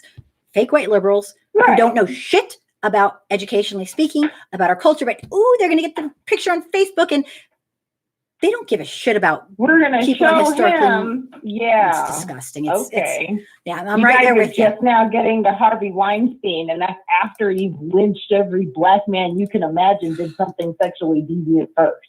Yeah, this is crazy. Oh my gosh. It's like R. Kelly. Why the hell should I care about R. Kelly when you guys let Harvey Weinstein run free this whole time? He's an old man now. Why should I care about Bill Cosby? I don't. There's no justice. Care. Number one, I'm not in show business, so it doesn't affect me directly. Number two, if these creeps are out there, maybe you should be advocating for female rights before you're trying to break into that industry, because we already know the industry is unfair, because at one point in my life, I was in show business. You know what I mean? I made a decision when I was young, I don't really want to do this. I see other people making decisions that I don't agree with, and I just don't want to go this route. Yeah. Well, I understand. But that I think it boils down to a personal thing. No, I don't think women should be terrorized at their job. You know what I mean? No, I don't think it's okay. But at the same time, why are you allowing the industry to continue as is? Why not leave the industry, boycott the industry, and demand better treatment versus, at what point aren't you letting them take advantage of you? You're going to get paid less. And I'm not even talking about abuse you. You just know you're going to get paid less, and you're going to have to fight harder for roles. It just the math didn't add up to me. Mm-hmm. when I was younger and I was looking at like, do I really want to make this a career choice? Probably not. We have a lot of issues in this country. That is for sure. There's a lot of exploitation in any direction you turn. Mm-hmm. Any direction, you're you're likely to have somebody try and exploit you, even if you're a small business person. Somebody's going to want to try and get something for free. How you deal with that and what you value is what will make your business successful or not successful. The thing we're losing is we don't have connections with human beings. Someone's breaking through on you. Someone's trying to get through the third time. Oh my gosh, there's a cue. Okay, I'll shut up so you can talk to somebody else. Not at all. It's just that's the third time the person has. You are awesome. I wish to heck you would come on as a phone call and do a special on something you're really into at some point, because this is a lot to say. We can schedule a special. Thank you. I'd appreciate it. You're wonderful. I wanted to plug those books, so I couldn't. Thank you. And all the other you that was one of our topics about people who are going to say, you know what? Fuck you, I'm not doing it. I'm not voting for, Yeah, I'm not voting for Biden. I'm not voting for Bloomberg. There's two people I will vote for. I hope it's both of them. I think they could benefit, because I honestly, after doing the math, I think Warren's Medicare plan is better, especially for the middle class. And I think the middle class is already kind of shouldering this burden. So this kind of cut even thing Bernie's proposing, I don't think benefits America as much. But really, I think if Warren was VP, I'd be totally happy with that. So, looks like Bernie won Colorado and Biden won almost everything else. Really? I'm looking at he's not doing well? Yeah. Interesting. Let's see. Oh my gosh. Yeah, so it looks like Bernie won Colorado, Bernie won New Hampshire. Sorry, and then... I'll just type it in the chat. Okay, type it in the chat. I'm going to run. You are wonderful. Thank you for calling in. You're a sweetheart. Catch you later. Okay. Catch you later. Bye. Bye. Oh my gosh. All right. I have some comments to take. Let me see. Oh my gosh. Let me just back it up. Lots of comments. Anton's here. Timmy's here. Oh my gosh. This is exciting. Backing up to find my, oh my gosh. Lots of comments going on. Oh my gosh. Am I behind? I apologize for that. Let's, okay. Skeptic Go. The problem is that even if Biden wins, it will be a loss for our country if Republicans have to vote for him in order for that to happen. He's a centrist. Many will not vote again if that happens. Tell me more, Skeptic. Oh, there's that phone call. I'm going to probably try to limit the phone calls to 5 minutes because I feel like I'm missing people. Hello there. Thanks for calling in. You're very persistent. Hello. Hello. Thanks for calling in. You got 5 minutes. No, I'm just kidding. Hi. Thanks for calling. How are you doing? I know you. Yeah, this is David Franklin, Kitchen Politics 123. Hello. You have 5 minutes to tell us your story. No, I'm just kidding. How are you? And what do you have to say tonight? Not bad. I'm assuming a lot. Thanks so much for calling in. Oh, yes. Yes, man. So I have a really good person. She's in Congressional District 10 in Michigan, the thumb of Michigan, and she's running for the Democratic nomination. August 4th is the Democratic Party's primaries. And now her main opponent is a state representative, Representative Hernandez. I don't remember his first name. Are you pitching a candidate here? Is that what you're doing? Yes. Yes. Just to clarify. And she is a Democrat. She ran the last time, but unfortunately lost because the district is plus 34 Republican. But with all the things happening in the economy, the tariffs that Trump implemented, it's really messing up a lot of farmers, messing up a lot of people. And now, let me ask you. Being outsourced. Let me ask you a question. Yeah. this is in Michigan, and you're not in Michigan. So how are you involved in this? Tell us all. Well, not yet. Not yet. I'm going to live in Michigan and help out with that campaign. Okay. We'll see how it plays out. But she's a really good person. Oh, you know, if you go to her website, kimbizon.com, BIZON, kimbizon.com, it will show you her platform and what she plans to do if and when elected to the U.S. Congress from Congressional District 10. Well, she's a really good person. Only a lot of Democrats in there because Republicans have shown that they don't care about people, and corporatist Democrats are just like Republican lights. Well, while we have you, David, while we have you on the line, so we have a few more minutes with you. Can you tell us about what you're thinking is going on right now with the, anything that we've been talking about? What do you think? Yeah, Bloomberg is a closet racist. Yeah. There's no way in hell. Not even closet. He's out of the closet. Yeah, he's out of the closet, basically. Yeah, to be honest. I mean. Yeah, and Amy Klobuchar just dropped out of the race. She ran a good campaign. She tried. And the two people that should top the tickets is Bernie Sanders and Elizabeth Warren. I would vote for them in a heartbeat. Those two have stellar plans. If you go to the website, they explain how they pay for things. Yeah. And this thing about democratic socialism, capitalism has failed spectacularly.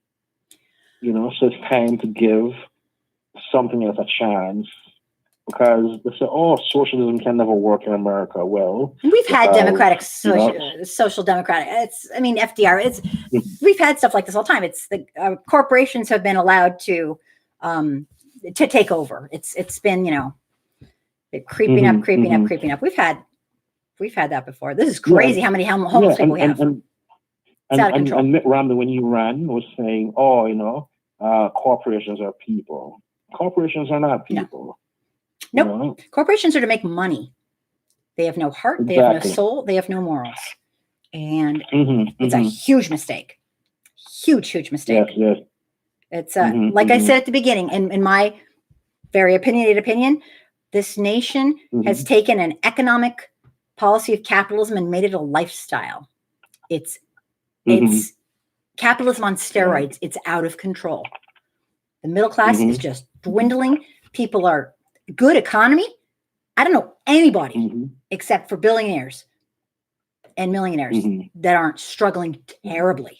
I mean, just even the food prices, and don't even get me started, but yeah, it's ridiculous. We're in a propaganda vacuum, and we're just sucked in, and it's insane. But I am very glad you called in. I'm going to say good night to you because I have tons of people who have written stuff. I am way behind. But David, I appreciate one more thing. One more thing. Absolutely. Make sure you look up Kim Bizon. Yeah, put it in the notes. Put it in the Would you do that? All right. Thanks for having me. Thank you, David. Write it in the comments because I want people to know. Yeah. Thank you. Yeah, man. Right. Okay. My sweet friend. Oh, I am so happy. My friends are calling. Let me get back to these comments and comments. Oh, I'm so thankful. Okay. Where was I? Okay. Skeptic Go. The next Trump will be better at being evil. I don't know how he could, but you know what? Never say never. That's a great point. You know what? It's like many stories I've read my children, many stories about you complain now, it could be worse. And I think, how could it be worse? And yet it is you'd think I would stop saying that by now, but I don't.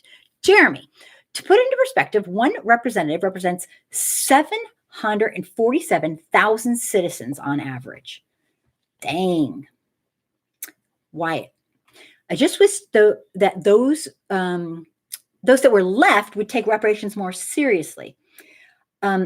Wyatt, that is an interesting point. I have some idea why they don't. And this is just my own personal idea. Agree, disagree, think I'm an idiot, whatever. It doesn't. white America doesn't even think we have a racism problem, systemic racism. So why in the world would white America understand reparations? I'm telling you, we are giving so much credit to the knowledge base of white America. I've talked to so many people. They are, I don't know if it's on purpose. I don't know. It's just an act. I don't know. But oh my God, I don't think they know what reparation. I think that word, I don't know if they know what the word means. Honestly, I must be talking to like really, really, I mean, it has nothing to do with intelligence. It's just, I don't know. It's so many factors. But yeah, I wish they'd take systemic racism seriously and care. We white folks just don't get it. And it's not something hard to get. It's very psychological, I guess, or maybe we don't want to get it. I don't know. I mean, I only work with the people who at least care a little. I don't work with the people who are, and I know there's a bunch of those, but I'm telling you, the people in the middle who are doing nothing and think they're not racist. So they're doing nothing. They're being nice to everybody. Well, you know what? That's not enough. That's not enough. To dismantle a system, being nice to everybody is like really lovely, but that's upholding the status quo. And I'm sorry, it is. It's good to be nice to everybody. This system needs to be dismantled. White folks, if we're going to help, not be leaders, not take over, but actually give a shit about our fellow citizens enough to care and say, this is sick shit, and I'm not going to be a part of it. Doing nothing is being a part of it. And so look at me, I'm on a rampage now. So I can't speak to why they do it, why we don't, and it doesn't matter. We need to stop it.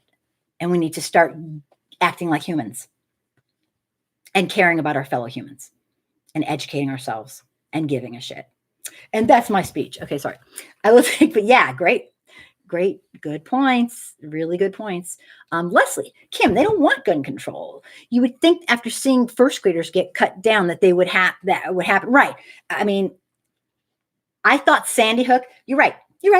I know it's they, but it's not the people though. I'll tell you from what I've read, it is not the people. It's the wealthy corporations. They are making money. And as long as they're making money, human life just isn't worth it.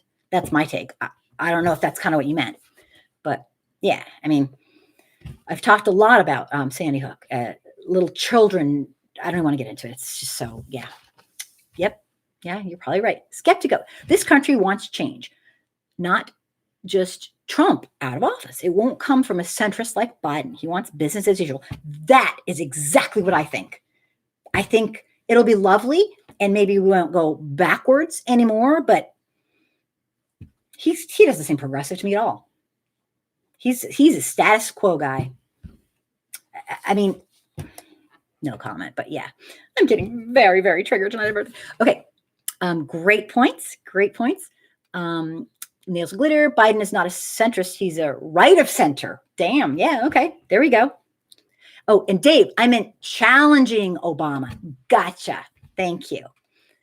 Jeremy, it's very ironic that the Democratic Party is champion of diversity, yet the leaders' candidates are mostly Caucasian descent. Yeah. And you know what part of that is?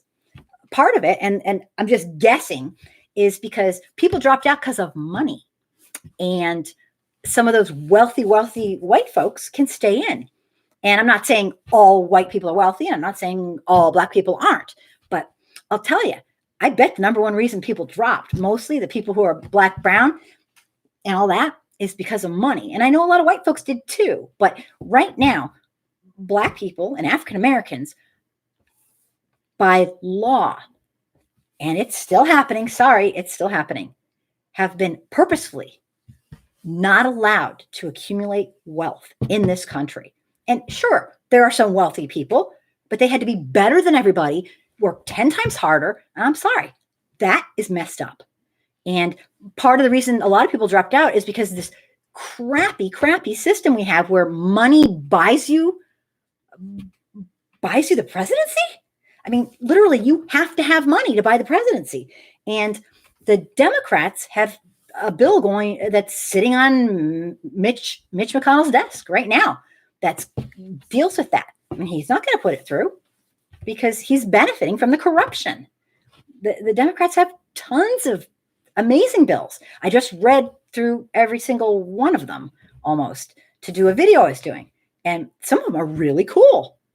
I couldn't read all of them. There's like 400 plus, but they try to put through amazing things. Mitch won't even, we're on a first name basis, just in case you're wondering, won't even put them through. I mean, that's too much power. I'm sorry. That's just too much power. But great point, Jeremy. Great. Absolutely. It's unbelievable. Skeptical. Bernie thought about challenging Obama because he believed that Obama was not going far enough. Obama trusted the power structure more than he should have. Right. And the thing is, Bernie's been talking about this since he was a little mini Bernie. You know, he really has been fairly consistent, I believe. He really has been. I mean, as we all know, there's never going to be a perfect candidate for everybody. I vowed that I wouldn't vote for anybody who didn't have an absolutely inclusive, extensive plan for stopping systemic racism. And yet here we are with Bernie and Warren probably having at least somewhat of something, not perfect by any means, obviously, but at least they like kind of, we have issues. We have issues. This nation is so incredibly racist. It's beyond, it's surreal. So anyway, I'm blabbing. Let me take some more comments here. And if anyone wants to call in, I'm so happy so many people are commenting. I love it. But yeah, great point, Skeptico. Great point. Dave, Bernie thinks he knows more about what African Americans want than African Americans themselves. Bernie thinks that? I don't know. That's kind of the impression Biden gives me. That's kind of funny. Tonight's result told a different story. I don't know. Okay. I mean, that's absolutely a legit opinion. It's your opinion. I don't know. I just know for white folks, it is a steep continuum and it is lifelong. We will never get there. There's no getting there. We are not living that world. It doesn't mean we shouldn't give a shit. It doesn't mean we should just say, doesn't bother me any. Nothing I can do. Yes, there is something you can do. Use your white privilege to give a shit about your fellow humans. It's not, this is so cliche. It's not rocket science though. Just care and want to learn. And I want to learn about LGBTQ people and their rights. I want to learn about Black, Brown, and Indigenous people and their rights. I want to learn it. And not because I'm so great, but because I care. I mean, I don't think I'm special. And I don't think there's anyone out there who doesn't have that in them. They just have to become brave and find their way. And we can try to make a difference. And not trying is pathetic. And that's my problem with a lot of white folks. They're not even trying. They're not even trying. And that's a terrible thing. That's just a terrible thing. To not even try. Anyway, I'm blabbing as usual. Yeah, I don't know, Dave. That's a great show. I have to go. Skeptico, you are absolutely wonderful. Make sure to get the phone number from me, and I will be so thrilled to have you. Wyatt, they're used to the system, right? In fact, to be honest, a lot of white folks don't even consider themselves white. They're like, no, everyone else is the other. We don't even, in this day and age, we don't have unless we're Klan members, I guess, we don't really have this collective white conscience. At least I don't, and I don't know anyone who does, but I'm kind of sheltered. There's no, it's kind of funny. Someone once asked me, and I was like blown away. Would you grab somebody if it was a Black person who's about to get hit by a car? And I was like, of course. I don't even, absolutely, it would be like an instinct. I wouldn't go, let me just see if that's a 10 or, I don't know. But that's who I am. And I don't think about it like that. I'm racist because I've lived in the society. I have implicit bias, but I work on it every day of my life to work against it. And I'm not defensive. I'm a little defensive, but I'm not like, I've come to know that being defensive means I have got more to learn. The more defensive I get, the more I realize I need to learn. And so I try to learn and grow because that's what I want to do with my life. I want to learn and grow. I know I'll never get there. I'll never know what it's like, but I'm damn sure going to try at least. And I make mistakes, but I'll learn from them and I'll do better. And that's what I want my fellow white people to do. I'm not so special. I just care. And I know a lot of people out there do care and they're just afraid. Somebody might think they're racist or they'll say something wrong or they don't know the words. Come to my channel. Call me. I will help you. If you are white and you want to learn, I will help you. And you'll do great. And you'll make mistakes. And you'll feel like a piece of shit. And you'll feel really bad. And you'll want to quit. And you know what? White privilege says you can quit. But you won't. Because you'll learn that that's a privilege. White people can quit anytime. We can just pretend it doesn't exist. But you won't want to. Once you get into this and realize what we're living in, it's like another world. Anyway, listen to me blab on. Okay. I want to take Anton. Hello. America is the land of the thief, home of the slaves. I can't say that word here. Oh, whoops, I did. Kind of. Demonic, fascist, murderous, bigoted, gluttonous, ominous, corrupt society and all its allies, USA, under Satan's authority. It does feel like that sometimes, I'm sure. And I cannot imagine what it feels like to be a Black person in this society. Yeah, not good. Dave, I wouldn't be supporting Joe if he was right of center. If I were right of center, I wouldn't be calling Republicans terrorists or serial killers. You know, Dave, I totally know what you mean. And here's the bottom line for me is it's all relative. People are saying Bernie and Warren are, they're so progressive. They're over the top. No, they're not. Just to us, they are maybe because we are absolutely ludicrous. We have homeless people who are good, decent, nice people who don't have food in a home. That's fucked up. My God, we have enough food to feed everybody. We have enough homes to let people sleep. This is sick.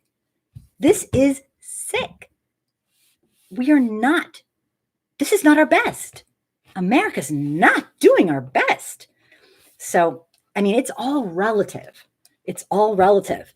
I mean, I heard that some of the nations in, it's kind of Scandinavian nations are living the American dream that we're supposed to be living. We live it in words. We just talk about it. But this nation's going down. And unless more people start caring, it might be too late. That's what I always say. Not to be the soothsayer of doom, but it might be too late. So jump in. I'm going to get more comments because I am way behind. But Dave, it's all relative, Why? Agree. We need to talk more to each other about it. That's really the only reason that I do these shows is because I want one person who's white to see like this average white woman talking about racism. And I survive through it every time. And I'm not trying to be, bitchy and nasty. It's just, you got to be brave. You've got to just say, it matters so much. It's not about me. I'm going to do it. Like, you just got to do it. And once you do it, you get more you get braver and you start realizing and you start learning. And I mean, I still have 3 full top 10 hidden history videos that I haven't gotten to yet because there's so much going on constantly. My other 3 hidden history videos are out on my channel. And the reason I teach hidden history is because white folks don't know about a real racial history for the most part. And it's extremely important. How can you have an opinion about what's going on now, racially, in our country, if you have no clue about our real racial history?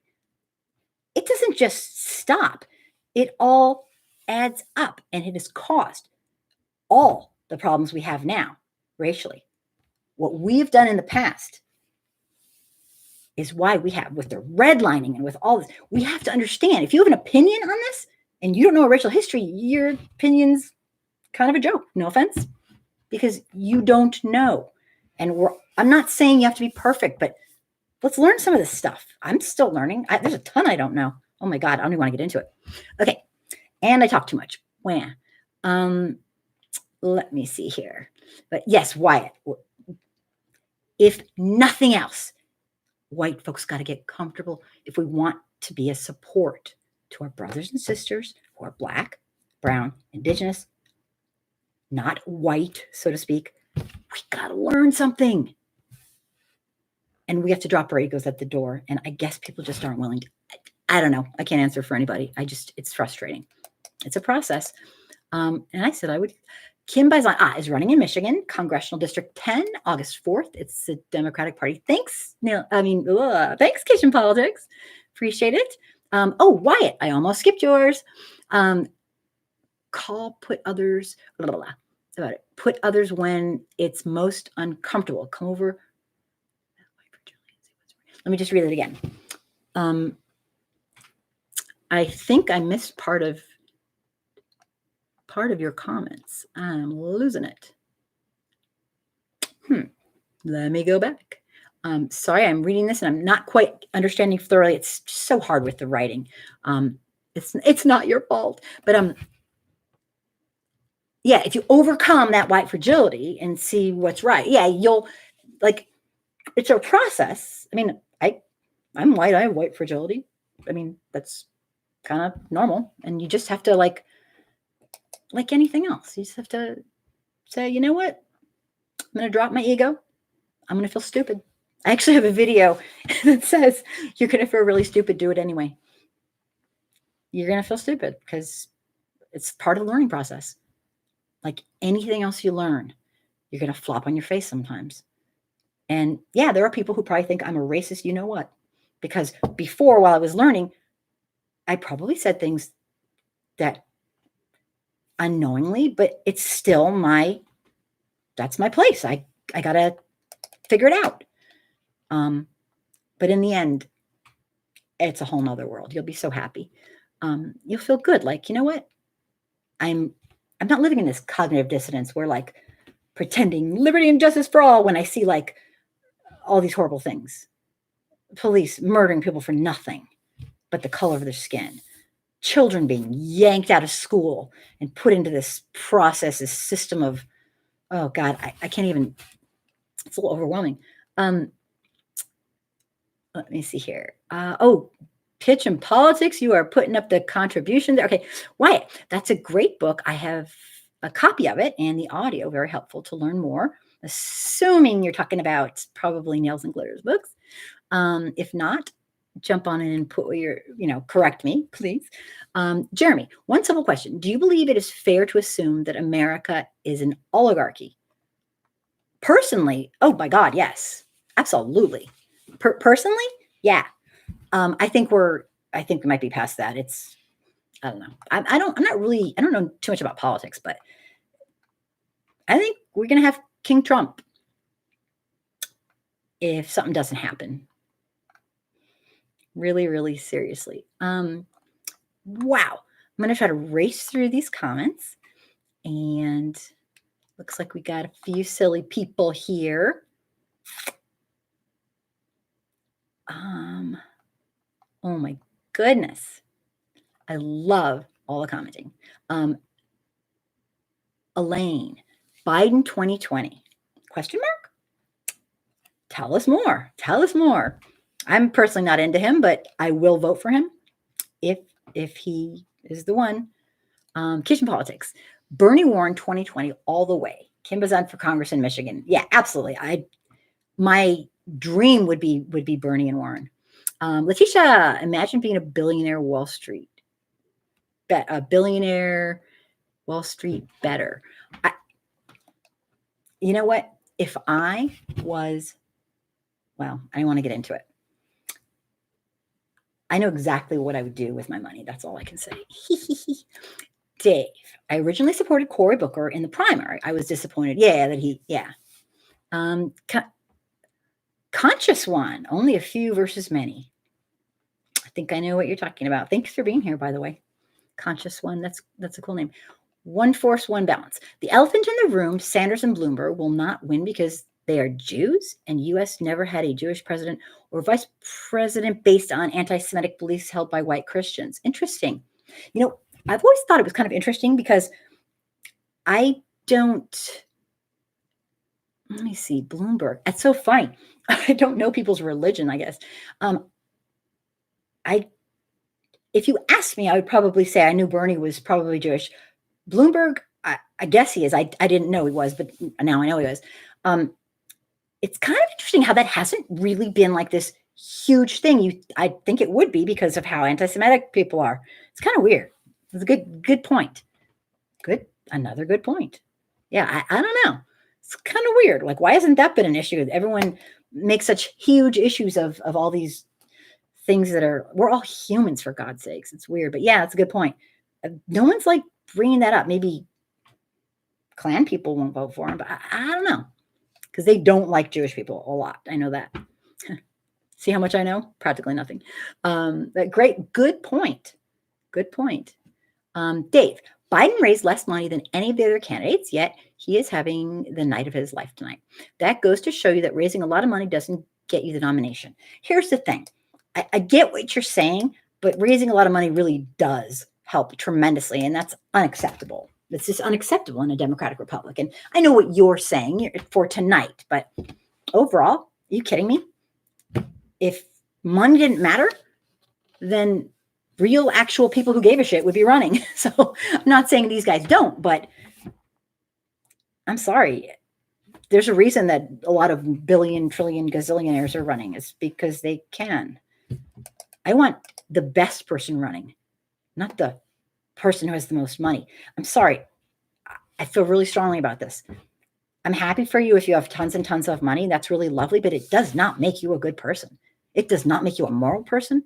It does not make you have high status. It makes you have, you know what it does? It makes you have a lot of money. And it makes your life really a lot easier. And I know that. But I don't look up to, oh, they're so rich. No, show me what you've done to help society. Show me who you are as a human.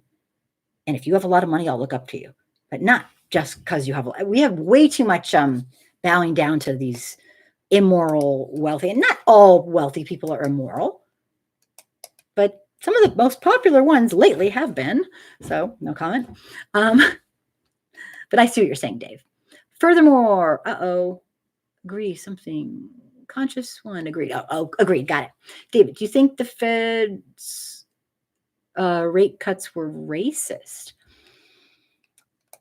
I think they were simply based on Trump being a lunatic about him trying to, I don't know if you're asking me or everybody, about him wanting to keep his head in the game with regards to his own money and with regards to, we have a great economy and it's all because of me. That's kind of, I think, what he's doing. He really could give a shit about humans, unless they're really rich and can do something for him, or they're going to make him money, or, like he's inhumane. I think he did it because he thinks it's a great way to, he made the economy great. Yeah, right.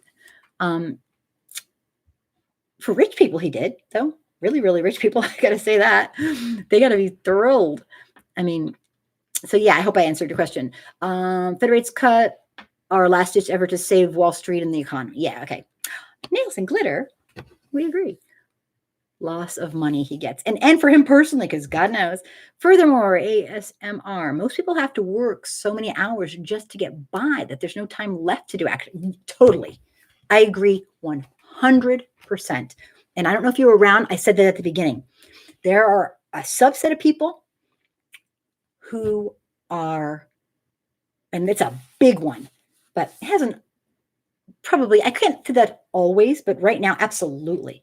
A lot of white people are just trying to make ends meet, but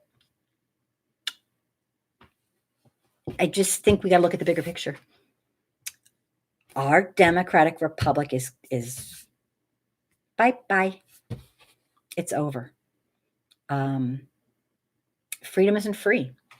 And we've been, but America will always be here, and things are getting slowly better. And yet here we are.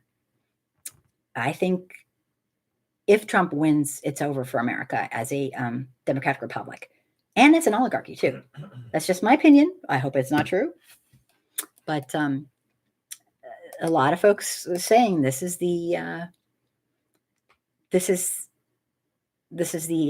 how the end stages of a democratic republic is what we're doing right now.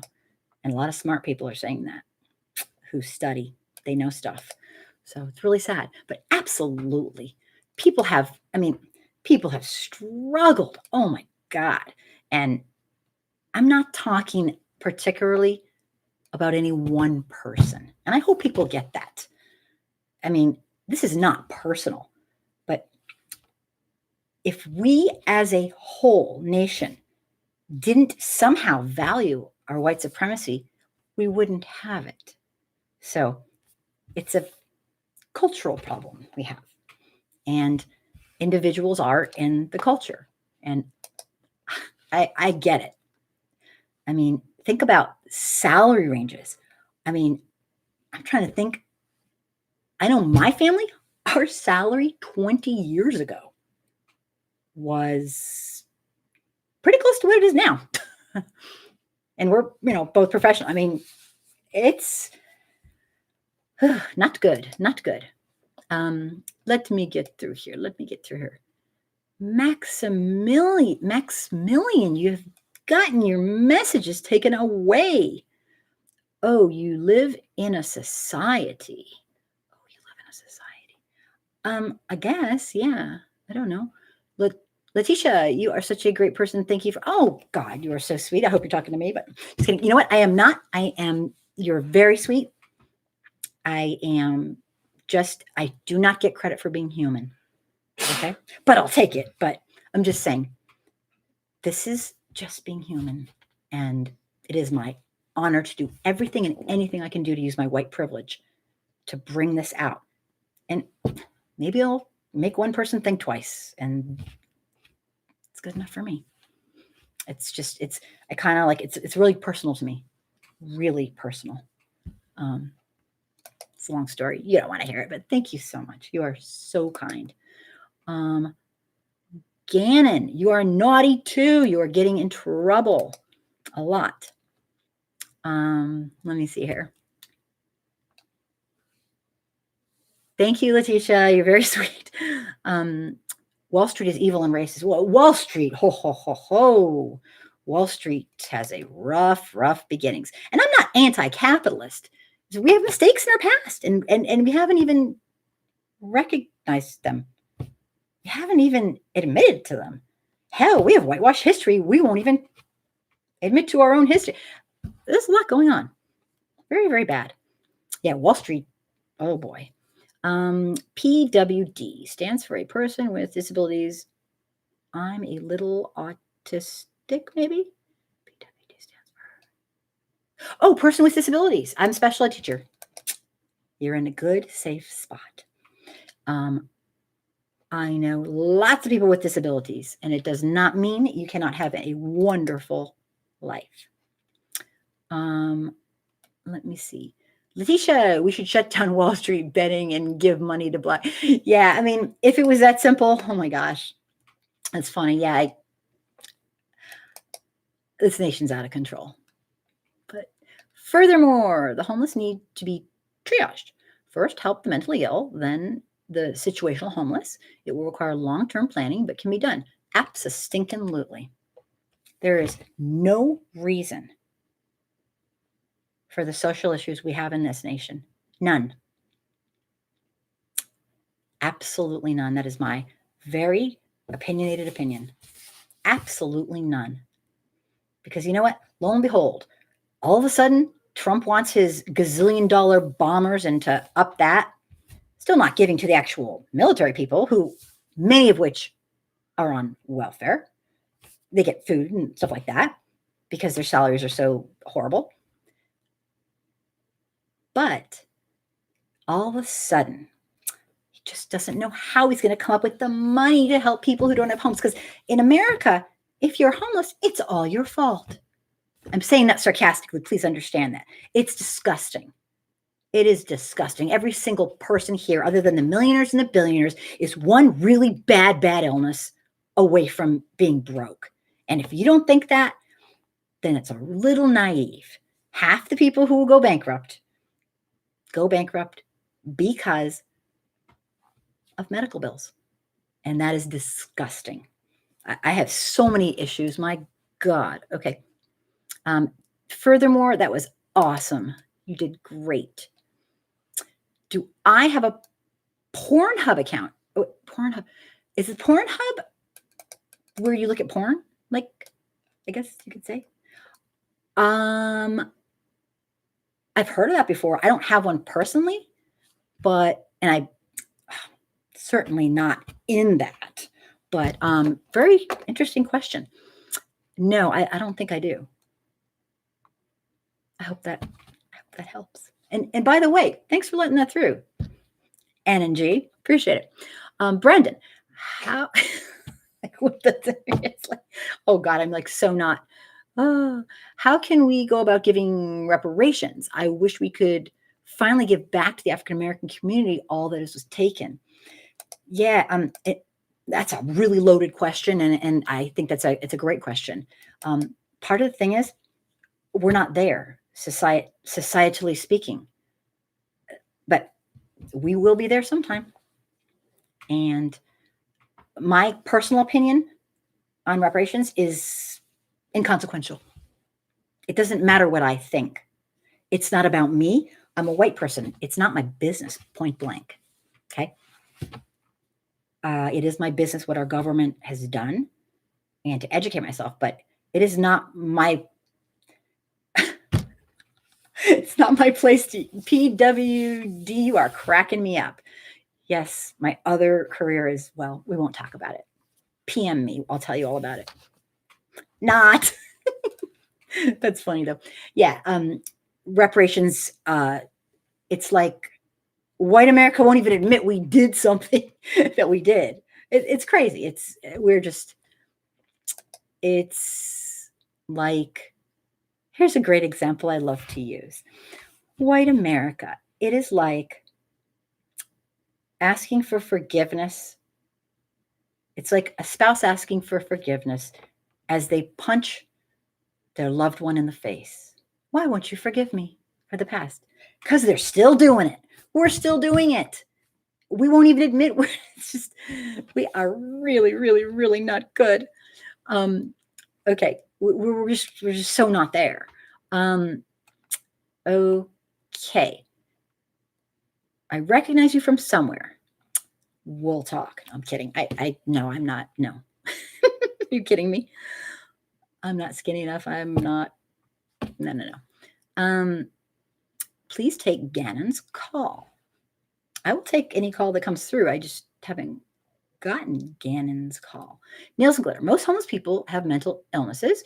Where does the funding come from? Well, we put them in jail is what we do. We have no mental health system in this country. I don't know particularly where it should come from, but I sound like I really hate America.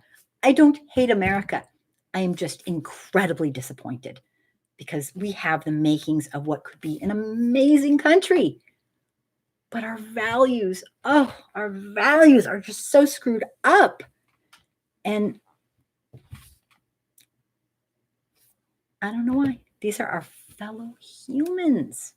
I don't get it. Somebody teach me. Letitia, we have not got past racism. Look at all the white people on stage. We aren't even close. I mean, yeah, great point. We are just, it's so sad because if there was a comprehensive program pre-K to 12th grade in every public school in the United States, it would take about a generation for us to pull our shit together and help. Now, I'm not saying be a hero. I'm not saying be a leader. I'm saying give a shit about our fellow humans. That's called being human. You have triggered me again. Okay. Let me see. What should I know? Furthermore, I'm not sure where the funding comes from for homeless, but we need to fund and bring back state mental hospitals en masse. We need a mental health system in this country, and we do not have one unless you are well off. And even then, it is a struggle. If you are well-to-do, you can get services. If you are okay, you struggle. And if you are not well off, you're screwed. We are ridiculous. If you had a heart attack, well, I mean, think about it. People who have heart attacks, we don't even have physical health for all. We just don't feel like it's, people who can't earn a lot of money, well, their life's just not worth it. So we certainly don't want to give help to people who have mental disorders because we are living in the dark ages. A mental disorder is a medical condition. It is not something that is a game or a joke. We just don't know enough about psychological conditions because it is a brand new field to us. We are in its infancy. So, of course, it must be fake if we don't know about it. No, we just don't know enough about it. Don't even get me started. Let me see. Kitchen politics. No, she doesn't. She took my call, didn't she? Why do you say that? No, she doesn't. She took my call, didn't she? I'm not getting it. I'm not getting it. Yes, of course I took your call. I couldn't take your call because I was on with another person, but then I did take your call. Y'all missed the black part of the show, so hush. Oh, are you PW? Are you mad you missed out on some? I don't know what that is. Tendies? I don't know what that is. Sorry. You can tell me what that is, but I don't know that word. Let me see. Wow. Lots of people making comments all over the place. Dang. Just backing it up, people. Sorry about this. Wow. Oh my God. I'm still backing it up. Dang. Oh, PWD, behave yourself. He's not even running. Let me see here.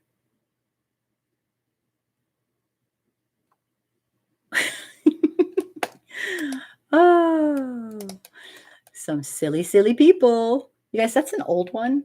The whole mic thing. It's kind of old. Okay. Let me see. Don't know what you mean by that thing, but okay. Furthermore, keep a healthy balance of both good and the bad in the world. Otherwise, you will run the risk of becoming black-pilled. I don't know what that means. I'm having some vocabulary issues tonight. Biden just won Warren's home state. Damn. Okay. Damn. Ouch. Sanders is projected to win Colorado and Vermont. One should hope so. That's awesome. Sanders won Utah. I think we should have a stock market tax for every trade, and it should be used for reparations, just like a simple 50% bet could give each.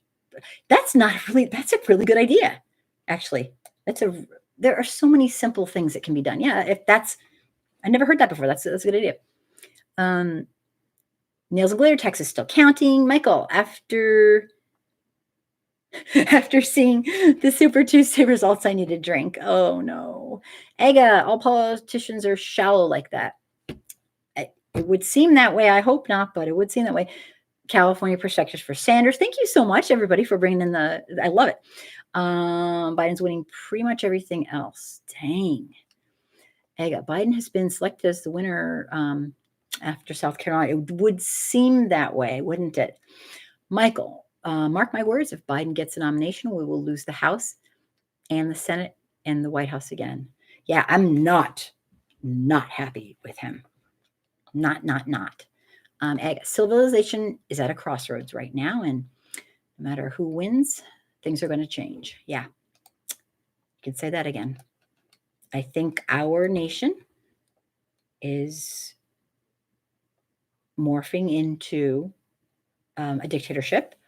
If it's not already there, in name, doesn't matter. We cannot be there in name and be one. Call it whatever you want. Trump's above the law.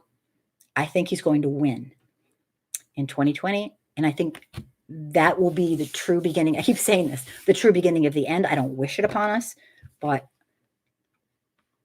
I guess we let capitalism on steroids go crazy. We let big business run us. We stop caring about people. And the way it goes, really, really sad. Letitia, I think forgiving college debt is racist because it mostly helps white girls from upper class middle families. I've heard that before. I don't know the stats on that. People have said that. A lot of people have said that before. I don't know because Black women are the most educated women in our nation, like hands down. So I don't know, but I've heard that before. Yet I know Black women are the most educated. So it's like, hard to say.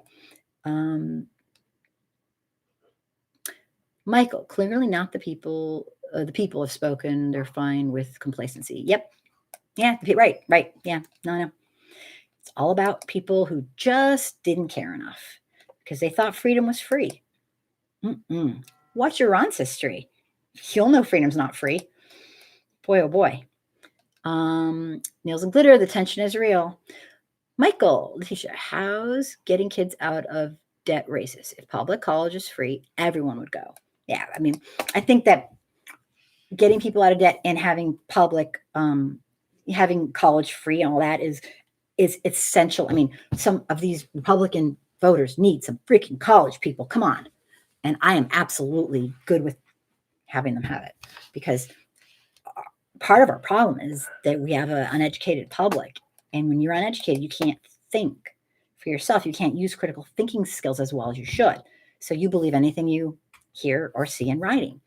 And here we are with Fox News and people not even questioning it.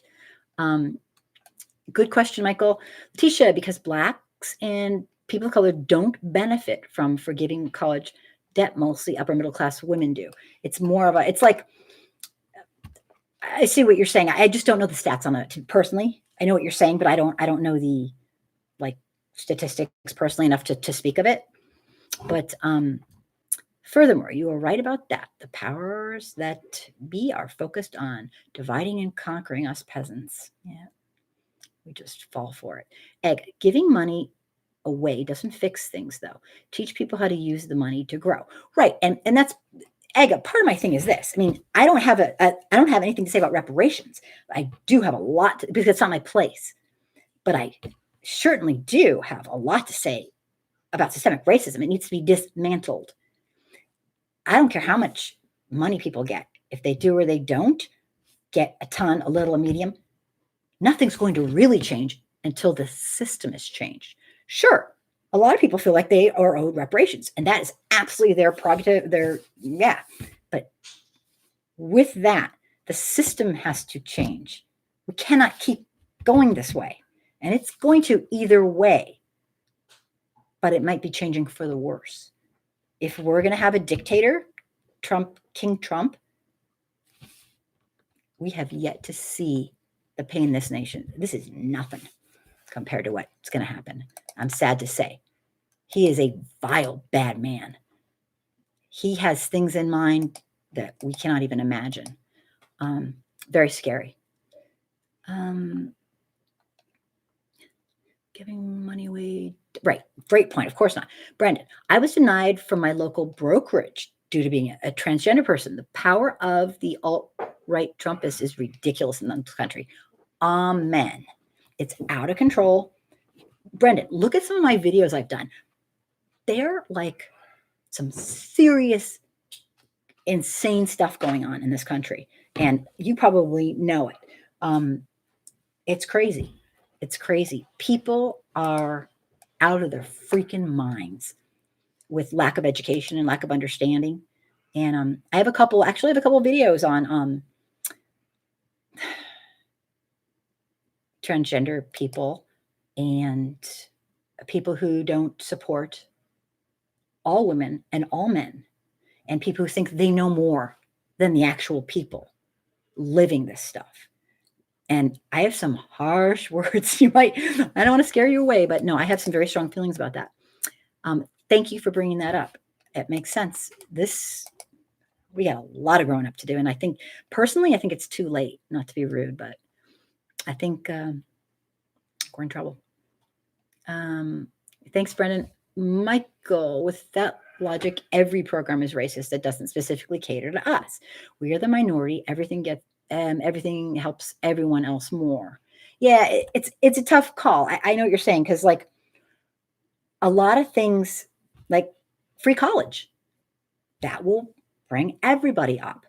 And I hate to say it, but it's also a way to keep the very, very most racist white people from saying they just hand out things to Black people, because it's like, but it will also help the poorest white people and anyone who doesn't have an opportunity, because our nation has systemically not allowed them to accumulate wealth because of the melanin activation in their body. And that is messed up. So it's so much, like so many factors involved. There really is, but it's a good discussion. Egg. Why do you think the uber rich are scared coronavirus is legit? I don't know what you mean 100%. I think a lot of people are nervous. Tell me more about what you mean, because I'm not sure what you're saying, but it's just hard with writing. Tell me more. Tisha, these orange clowns think taking loans out to gamble it on Wall Street betting so they can make millions that they are better than Blacks just will wait till we give Blacks reparations. Yeah. I'm not sure what they're doing. I'm not sure. I mean, I'm not sure. I'm not 100% sure about what you just said, but you're talking about really wealthy people and who don't want to give reparations. That I do know. Poor people aren't bad with money. They need access to money. Right. Absolutely. People who are poor are not necessarily bad with money. If you haven't accumulated wealth over generations, you don't have money to be good with.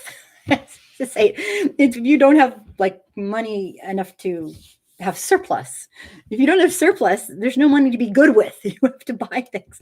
A lot of people love to think that people who are poor just spend their money unwisely. Well, wouldn't that be lovely if that's what happened? Wouldn't that be lovely? Because that's fixable. But I'm sorry. Sure, there may be a few people who have that happen to it, but I'm not buying it. The vast majority aren't doing that. That's just another excuse. Sounds very Republican in nature. Blame the victim. We blame the victim in this nation. We like to do that. Well, they probably weren't working hard enough. Well, that is blaming the victim because we don't know them and we don't know how they work, and it's not our place anyway. Thank you, Nelson Glitter. Michael, to tell that to all the Black folks voting for Biden because he ain't giving us shit. Yeah, a lot of people don't. It's a toughie. It really is. Brendan, please do not bring up domestic assault again without a trigger warning. You could set some people off who are recovering. Okay, thank you. And I appreciate that because that to me, if I did bring that up, I apologize. Absolutely apologize. Because that's not really a topic that comes up much in this, but we do cover racism, bigotry, and inequality, and it all kind of falls under everything. So please forgive me if I've triggered you in any way, shape, or form, or anyone else listening. And when I write it, I do. But when I was talking here, I guess I must have at some point brought up some. Oh, I got it. When I was using the example of, got it. Sorry. Okay. That makes total sense. Sorry about that. I'm usually a lot more sensitive to that. And now that you've said something, I will be. Thank you. I'm not perfect. I just play someone perfect on TV. No, I'm not perfect. I'm not perfect, and I will learn from that. Thank you. Furthermore,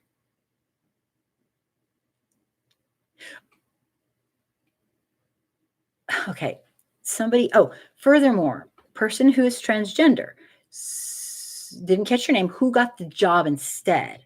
Oh, they want to know your story. Yeah, if you ever want to bring out stories, and that goes for anybody, I do interviews of people who have stories to tell. And I do them fairly. You can bail anytime you want. No questions asked. I send you the edited version. You look at it. If you hate it, I throw it away in the garbage or in the deleted pile. I get a written verbal agreement, always, that it's okay to post. My integrity is everything I've done. I've done probably 1, 2, 3, 5 or 6 big interviews, and they've been life-changing, because getting intimate with somebody who doesn't live like you, doesn't look like you, doesn't pray like you, it is so important, because we are so damn sheltered from everybody. We are so in our own little world. Like, for example, I had transgender friends from when they were little babies, and I followed them up through their entire adulthood. I was also raised really, really openly. So it's like anything else. It's just a natural thing. We've always had that. But people who haven't and who don't know anyone who's a transgender person, they think, huh, what's that? Like, and a lot of them, the people who are the most bigoted are the people who don't have a single close friend, who doesn't look exactly like them, who doesn't identify exactly. I mean, I'm sorry to say, it goes absolutely hand in hand. Who doesn't pray like them? Who isn't educated? It's crazy. It's becoming friends is huge to stop bigotry. It is huge. But people are too afraid. So crazy. One force, one balance. Show me a president that wasn't racist in laws and policies. Yeah, I mean, well, Obama, because technically, systemically, well, actually, he was president. I'm not going to get into the definitions, but here's the thing. Everybody has a little bit of good and a little bit of bad in them. Some people have a little more than others. The racist thing is part of our society and has been from the beginning, and we need to talk about it. Just because we have it doesn't mean we accept it. That this is just how things are going to be. This is just how things are. No, this does not have to be the way things are. This is a choice. This is a choice by the people in power. They are choosing to allow us to have systemic racism. I will not buy it for 1 minute that it's just a part of society. No, it's not. I know people tell me that all the time. Nope, not buying it. You guys can like it if you want, but not me. There's no way I'm going to believe that little kids who play with anyone because they love playing can somehow make it's not inevitable that they grow up and become racists. And that's basically what we're saying, if it's inevitable. So it's all about, how about this? Maybe it's inevitable, but let's try something new. Let's start talking about it. And then after 100 years of actually really talking about it, not just with white folks talk to other white folks all the time, but that doesn't do anything. We need to actually talk to the people who are living it. That can do something. So So, but I'm not sure what you were getting at, 1 I'm not trying to jump on you. I just, show me a president who isn't racist and I'll get you all my money. Oh, well, okay. That's funny. Goodness. Let me just, you see why people take out loans, margins, and keep gambling in the stock market until they become rich. I'm not, a lot of people in the stock market are rich, so they get into the stock market. But yeah, I'm not sure. I kind of get what you're saying, but I don't know. It's not a lot of people are in the stock, like not a huge number of people are in the stock market anymore. I think that it's kind of become an elite thing almost. I mean, a lot of people have like maybe through their work or something, but it's the rich are getting richer. The call-in number, to get the call-in number for this show, for Tuesday's show. Tomorrow there's no call-ins, but I have a show tomorrow. It's just it's all messaging and chatting, and it's on any topic about racism, bigotry, and inequality, just to talk. I have a couple things prepped. The call-in number, how you get it is you go to my Facebook, Ingrid Soccer Mom channel, and you personal message me. And we'll give it to you.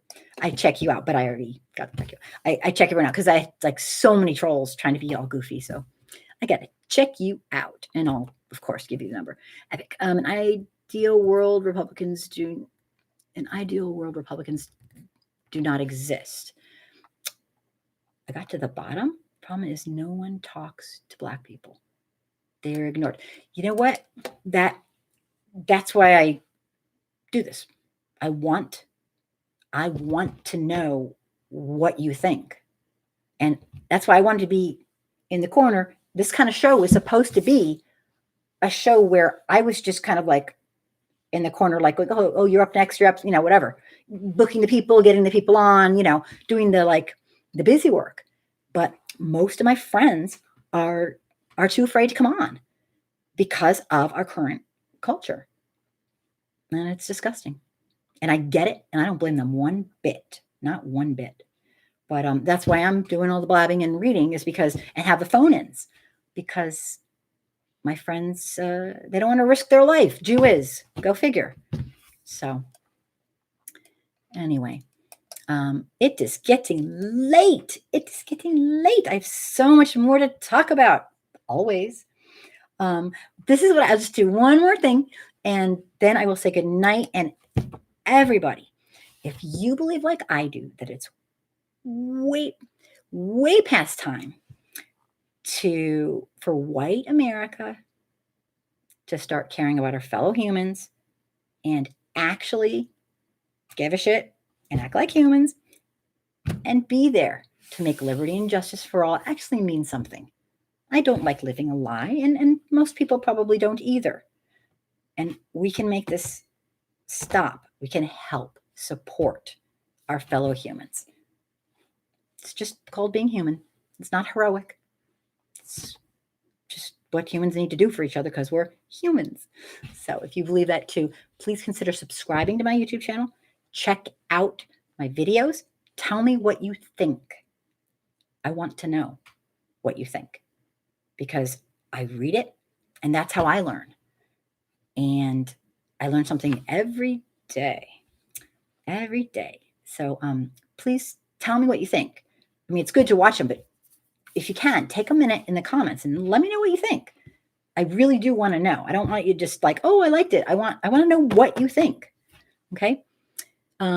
Maybe we should give Blacks $3,000 a year so they have the opportunity to go into the stocks. Whites have an unfair advantage. Well, absolutely, because we have systemic racism and we have not allowed Black people to accumulate wealth the way we have allowed for white people. Absolutely. Furthermore, I'm a white woman who has Black neighbors and we talk almost every day. Now, here's the thing.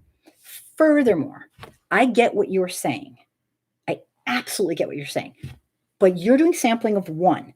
In general, that is a rarity. What you're doing is awesome. It is really a rarity.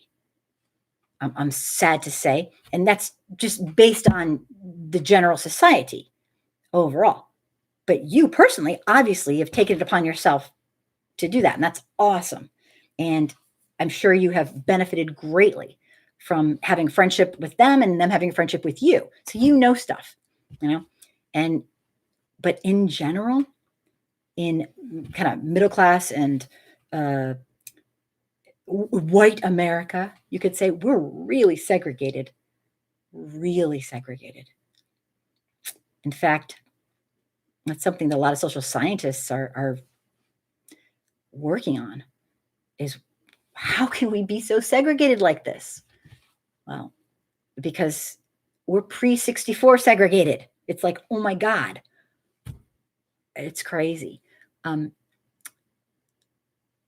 Number 2. What? Ooh, I missed that. Okay. Yes, exactly. All right. I'm going to save this for tomorrow, and it is very late, and I cannot thank you enough. If you want the number to call in for next Tuesday, you have to try out for it. No, I'm just kidding. Just to call in for next Tuesday, just go to my Facebook. It's a page called Angry Soccer Mom, and message me and tell me who you are, and I will look into you.